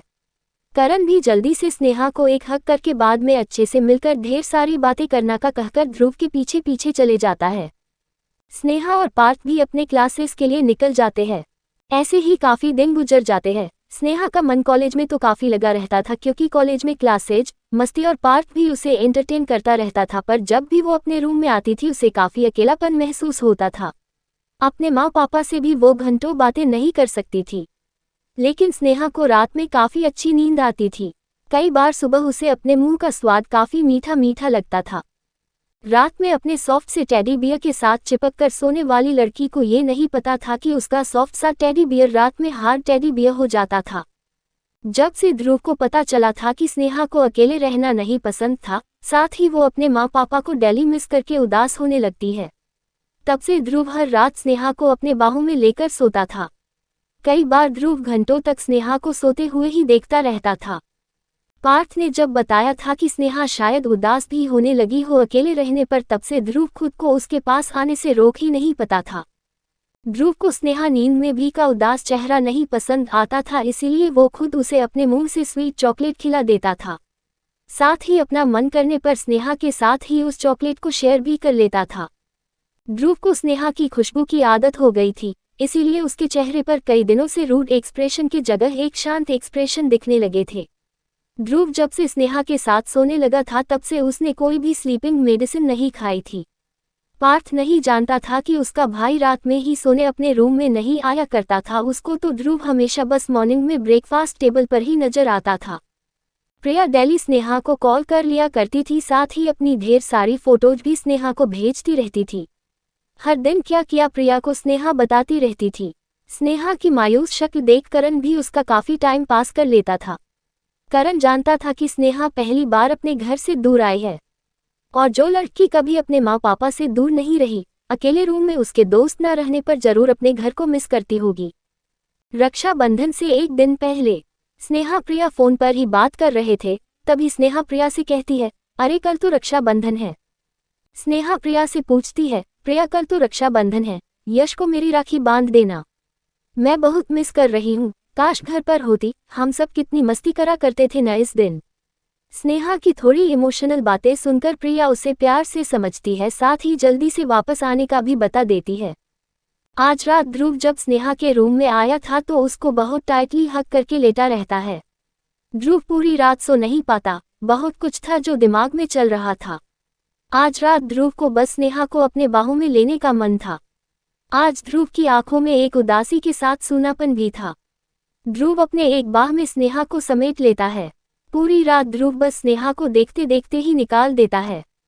ध्रुव अपने मन में सोचता है, बेशक मुझे इस चूहिया के पास सुकून मिलता है, मुझे समझ नहीं आता आखिर क्यों मुझे हर पल इसी का ख्याल आता है, क्यों एक अलग सी फीलिंग होने लगती है जब भी स्नेहा मेरे पास होती है। एक अपनापन जैसे कोई है मेरे साथ जो मुझे कभी छोड़कर नहीं जाएगा, पर मेरा दिल चाह कर भी इस फीलिंग को कोई नाम नहीं दे पा रहा है। आखिर क्यों मैं इसके पास खुद को कंप्लीट महसूस करता हूँ, कहीं इसे ही तो प्यार नहीं कहते। ध्रुव की आंखें अचानक लाल हो जाती है और अपने आप से कहता है, जिस शब्द का मेरी डिक्शनरी में कोई मतलब नहीं, उसका मेरी जिंदगी में होना भी इम्पॉसिबल है। ध्रुव अपने आप से एक वादा करता है, neither I will fall in love with you nor I will make you fall in love with me. अगला दिन रक्षाबंधन। स्नेहा की नींद आज जल्दी ही घर के फोन से खुल जाती है। प्रिया जानती थी कि कॉलेज में छुट्टी नहीं है, इसीलिए उसने स्नेहा को सुबह सुबह ही वीडियो कॉल कर दिया। स्नेहा ने सबसे बातें करी और वो अपने होम टाउन और अपने माँ पापा को और भी ज्यादा मिस करने लगी। आज कॉलेज में कई स्टूडेंट्स जो लोकल थे वो अपने घर से ही राखी अपने हाथों में बंधवा के घूम रहे थे, वहीं कुछ मॉडर्न लोगों को राखी बंधवाने का कोई शौक नहीं था। स्नेहा जब कॉलेज में जा रही थी तो नोटिस बोर्ड पर बहुत भीड़ लगी हुई देखती है। स्नेहा भीड़ का पीछा करते हुए नोटिस बोर्ड पर लगे नोटिस को पढ़ने लगी थी। नोटिस बोर्ड पर लिखा था कि आज सभी जूनियर्स का एक सेमिनार होने वाला है, जिसमें उनके सीनियर्स उन्हें कोई ना कोई सोसाइटी के बारे में जानकारियां देंगे। नोटिस में ये साफ साफ लिखा था कि सभी सीआरएस में से किसी एक का सेमिनार में प्रेजेंट होना अनिवार्य था। इसके साथ ही कॉलेज में रक्षाबंधन के उपलक्ष्य में हाफ डे की ही क्लासेज चलेंगी। हाफ डे का सुनकर सभी स्टूडेंट्स बहुत खुश हो गए थे, वरना इससे पहले छुट्टी न मिलने पर सभी कॉलेज के डीन पीके को काफी गालियां भी दे रहे थे। स्नेहा जल्दी से पार्थ को कॉल मिलती है और नोटिस बोर्ड पर लिखा नोटिस के बारे में हर चीज बता देती है। स्नेहा नोटिस करती है कि आज पार्थ फोन पर काफी शांत था, बस उसी की सुने जा रहा था जो पार्थ पहले स्नेहा की बातें खत्म होने का इंतजार भी नहीं करता था और झट से अपनी बक बैक शुरू कर देता था। पार्थ स्नेहा को बताता है कि आज वो कॉलेज नहीं आएगा, उसे अपने घर जाना है। स्नेहा को लगता है कि शायद पार्थ की कोई बहन होगी और वो रक्षाबंधन अपने घर पर मनाना चाह रहा होगा। स्नेहा पार्थ से तपाक से पूछ लेती है, पार्थ तुम्हारी भी कोई बहन है, तुमने कभी बताया नहीं। स्नेहा की इस बात का जवाब पार्थ काफी देर बाद धीरे से देता है, नहीं मेरे पास मेरी बहन नहीं है। पार्थ इतना कहकर फोन काट देता है। स्नेहा ये समझ बैठती है कि पार्थ की कोई बहन ही नहीं है। स्नेहा आज अकेले ही क्लास में चली जाती है। आज उसके अगल बगल के दोनों लोग पार्थ और प्रिया गायब थे। स्नेहा बैठे बैठे वेट करती है कि शायद सनी और बनी तो क्लास जरूर आएंगे। फर्स्ट पीरियड के टीचर क्लास में आ जाते हैं, पर स्नेहा के अगल बगल का कोई भी इंसान आज मौजूद नहीं था। कॉलेज का ऑलमोस्ट एक मंथ ओवर होने वाला था, पर पहली बार स्नेहा खुद को इतना अकेला महसूस कर रही थी। आज बस 2 ही लेक्चर क्लास के होने थे, इसके बाद सभी स्टूडेंट्स को उनके क्लास के सीआर सेमिनार हॉल तक लेकर जाने वाले थे। स्नेहा का चेहरा बुरी तरह लटक जाता है, लेकिन ये क्लास का कोई भी स्टूडेंट देख नहीं पाता क्योंकि स्नेहा ऑलरेडी क्लास के बैक बेंच पर बैठी थी, पर पूरी तरह अकेली। स्नेहा की क्लास की लड़कियां स्नेहा से ज्यादा बात नहीं करते थे। कॉलेज में हर किसी का कोई ना ग्रुप बन ही जाता था। क्योंकि स्नेहा पार्थ के ग्रुप में बिना कहे ही ज्वाइन हो चुकी थी, इसीलिए काफी लड़कियों को उससे बस जलन ही मचती रहती थी। आज समीरा को खुशी और बुरा दोनों लग रहा था। खुशी इस बात की स्नेहा के पास आज कोई नहीं है, और बुरा कि पार्थ आज कॉलेज नहीं आया। पार्थ के साथ जब से स्नेहा ने पीछे बैठना स्टार्ट किया था तो उसने अपने व्हाट्सएप पर एक ग्रुप बन लिया था, जिस पर आधे से ज्यादा टाइम नोट्स शेयरिंग और पार्थ और स्नेहा की नोकझोंक ही रहती थी। स्नेहा जब देखती है कि फर्स्ट क्लास के बाद जो कुछ देर का वक्त मिला है, तो वो अपना मोबाइल निकालकर इस ग्रुप में एक मैसेज कर देती है। स्नेहा लिखती है, today I am missing you all. तुम सब ने मुझे अकेला कर दिया। अपनी उन 5 सीट के साथ अकेली की फोटो, सैड फेस और इसके साथ एक सैड वाली इमोजी भी भेज देती है। अगले लेक्चर के खत्म होने के बाद स्नेहा सबके लेकर सेमिनार हॉल के तरफ चली जाती है। स्नेहा बार बार ये नोटिस कर रही थी कि उसके क्लास की लड़कियां सच में उससे बात करने में कोई इंटरेस्ट नहीं दिखा रही थी। सेमिनार हॉल में भी स्नेहा अकेले एक कोने वाली चेयर पर बैठ जाती है। सुबह से उसका लटका हुआ चेहरा और भी लटक जाता है। स्नेहा की क्लास के लड़के तो स्नेहा से क्लास के शुरुआती दिनों से बातचीत करना चाहते थे, पर उन्हें लगने लगता है कि शायद पार्थ और स्नेहा एक दूसरे को डेट कर रहे हैं, तभी तो पार्थ हर समय स्नेहा के साथ ही देखा पाया जाता है। इसी कारण लड़के बस अपना काम पड़ने पर या हल्की फुल्की ही स्नेहा से बात करते थे। स्नेहा अपनी गर्दन झुकाकर अपने अगल बगल हो रही गॉसिप सुन रही थी। स्नेहा के बगल में बड़े ही एटीट्यूड के साथ समीरा बैठी थी। समीरा बस स्नेहा को ये दिखाना चाहती थी कि स्नेहा की इस कॉलेज में पार्थ के बिना कोई औकात नहीं है। समीरा अपनी दोस्तों से बातें करते करते कहती है, अगर पार्थ नहीं आता कॉलेज तो उसके बेस्ट फ्रेंड्स भी नहीं आते। उसका इशारा सनी और बनी की तरफ था। समीरा आगे कहती है, कुछ लोग तो बेचारे अकेले ही पड़ जाते हैं। कुछ लोगों से पता नहीं कोई बात क्यों नहीं करना चाहता है। इतना बड़ा कॉलेज और इतना अकेलापन, इतना वो स्नेहा को सुना सुना के कह रही थी और अपनी दोस्तों के साथ हंसने में लगी हुई थी। इसके बाद समीरा जिस रो में स्नेहा बैठी थी उसे खाली करने को ये कहकर कह देती है कि सभी लोग किसी और रो में बैठ जाओ, क्या पता स्नेहा के बहुत सारे दोस्तों में से कोई आ गया तो वो बेचारा कहाँ बैठेगा। समीरा स्नेहा को आज क्लास में कैसे बॉयकॉट किया जाता है उसे फील कराना चाहती थी। स्नेहा कुछ कहती नहीं है, पर उसे बहुत ज्यादा बुरा जरूर लगता है। आज स्नेहा को ये भी फील हो रहा था कि उसके क्लास की हर लड़की उसे बस इग्नोर कर रही है। शायद उसकी खूबसूरती उसे उन सबसे दूर करा रही है। स्नेहा अपने मन में सोचती है, अगर उसे पहले पता होता कि आज उसके दोस्तों में से कोई भी नहीं आने वाला तो वो खुद अपने रूम में ही रह लेती। क्लास में ही उसे अकेला फील नहीं होता। तभी सेमिनार में एंट्री होती है। अल्फा मेंबर्स के साथ ही कई सीनियर्स भी दिख रहे थे। अल्फा मेंबर्स में से ये एक इत्तेफाक ही था कि सभी अपने मॉम डैड के इकलौती संतानें थी। स्नेहा देखती है कि अल्फा मेंबर्स में आज सभी दिख रहे हैं, पर कहीं भी उसे ध्रुव नहीं दिखाई दे रहा था। स्नेहा अपने मन में सोचती है, पार्थ तो कह रहा था कि उसकी कोई बहन नहीं है, फिर भी दोनों ने आज छुट्टी ले ली। स्नेहा की टुकुर टुकुर नज़र जैसे ही करण पर पड़ती है, उसकी उदास नज़रें अचानक से चमक जाती है, क्योंकि करण बिना किसी बात की फिक्र करे सीधा सा नेहा की तरफ ही मुस्कुराकर आने लगता है। सभी सीनियर्स और अल्फा मेंबर्स जहां स्टेज के सेंटर में बैठे थे, वहीं करण स्नेहा जिस खाली रो में बैठी थी ठीक उसके बगल में आकर बैठ जाता है। करण जब पास से देखता है तो उसे स्नेहा की आंखें हल्की गीली नजर आती है। करण समझ गया था कि स्नेहा जिसे उसके क्लास के सभी स्टूडेंट्स अलग अलग फील करा रहे हैं, उससे स्नेहा को कितना बुरा लग रहा होगा। दरअसल पार्थ अपने घर नहीं बल्कि अपने गेस्ट हाउस में रुका हुआ था। वो कॉलेज बिल्कुल नहीं जाना चाहता था, पर जब उसके मोबाइल पर स्नेहा का मैसेज चमकता है तो वो मैसेज सीधा करण को फॉरवर्ड कर देता है। पार्थ जानता था कि करण जरूर कॉलेज जाएगा। पार्थ मैसेज भेजने के बाद अपने सामने पड़ा खाली बैग को देखता है तो उसे और भी बुरा लगने लगता है, क्योंकि वो जानता था कि आज के दिन ध्रुव किसी से भी नहीं मिलता है। ध्रुव कहाँ पर गया था ये भी पार्थ नहीं जानता था। पार्थ अपनी आंखें बंद करके कुछ याद करता है और अपने आप से ही कहता है, मैं आज भी आपसे बहुत प्यार करता हूँ डिडू। मैं छोटा सा था, पर मैं आपको आज भी बहुत मिस करता हूँ डिडू। काश आप आज भी हमारे साथ होती तो आज के दिन हम अकेला फील नहीं करते। मुझे तो फिर भी मॉम का प्यार मिल गया, पर ध्रुव भाई उस प्यार के लिए हमेशा तरसते ही रहे। आज वो इतने इमोशनलेस और प्यार में ना विश्वास करने वाले बन गए हैं। काश डिडू कुछ ऐसा चमत्कार हो जाए और ध्रुव भाई के दिल में भी प्यार का एहसास वापस आ जाए। वहीं दूसरी तरफ स्नेहा की हल्की सी मुस्कान देख करण उसके गाल प्यार से खींच कर कहता है, कैसी बहन हो तुमने अब तक मुझे राखी भी नहीं बांधी। मैं सुबह से भूखा बैठा हुआ हूँ। स्नेहा को थोड़ा बुरा फील होता है क्योंकि उसने सुबह चाय और ब्रेड खा लिए थे। उसे ये नहीं लगा था कि करण भाई सच में उससे राखी बंधवाने के लिए भूखे पेट इंतजार करेंगे। स्नेहा करण से अपनी गर्दन झुकाकर माफी मांगती है और कहती है कि दरअसल उसने थोड़ा सा खा लिया है, जिस पर कर्ण उसका सिर सहलाकर कहता है, मैं जानता हूँ कि मेरी बहन भुक्कड़ है, मुझे सुबह सुबह ही आ जाना चाहिए था, कोई बात नहीं, इस सेमिनार के बाद तुम मेरे घर चलोगी। करण और स्नेहा जो भी बातें कर रहे थे वो किसी को भी सुनाई नहीं दे रही थी क्योंकि सभी स्टूडेंट्स उनसे काफी दूर बैठे हुए थे। अब स्नेहा के चेहरे पर वही उसकी पहली वाली स्माइल आ चुकी थी। करण पूरे सेमिनार के दौरान स्नेहा से ही बातें करे जा रहा था। करण को सीधा स्नेहा के करीब बैठा देख कृति मन ही मन बहुत दुखी हो रही थी। उसे ऐसा लग रहा था कि किसी ने उसके दिल को निकालकर कई टुकड़ों में तोड़ दिया हो। उन टुकड़ों पर नमक छिड़कने का काम कृति के अगल बगल खड़े रवि और आयशा कर रहे थे। आयशा कृति से कहती है, छोटे शहर की लड़कियों को बस अमीर घर के लड़के फंसाने आते हैं। देखो किस तरह उसने हमारे करण को हमसे छीन लिया।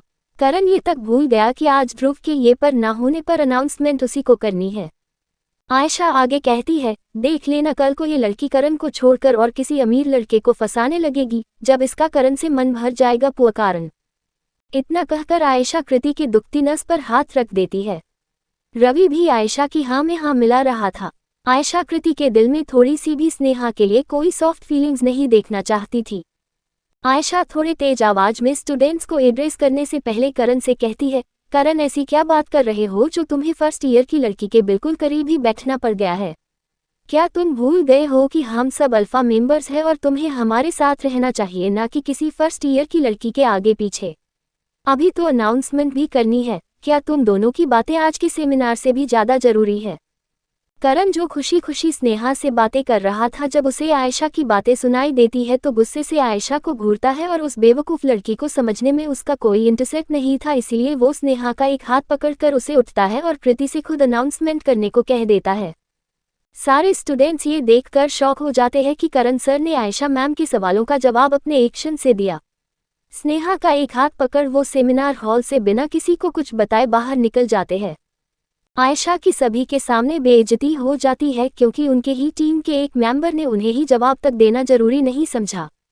दोस्तों, क्या लगता है आप लोगों को, क्या आयशा अपनी ये बेइज्जती भूल भी पाएगी या निकलेगी अपना गुस्सा किसी और इंसान पर। आखिर पार्थ किसी डेडू कह रहा था।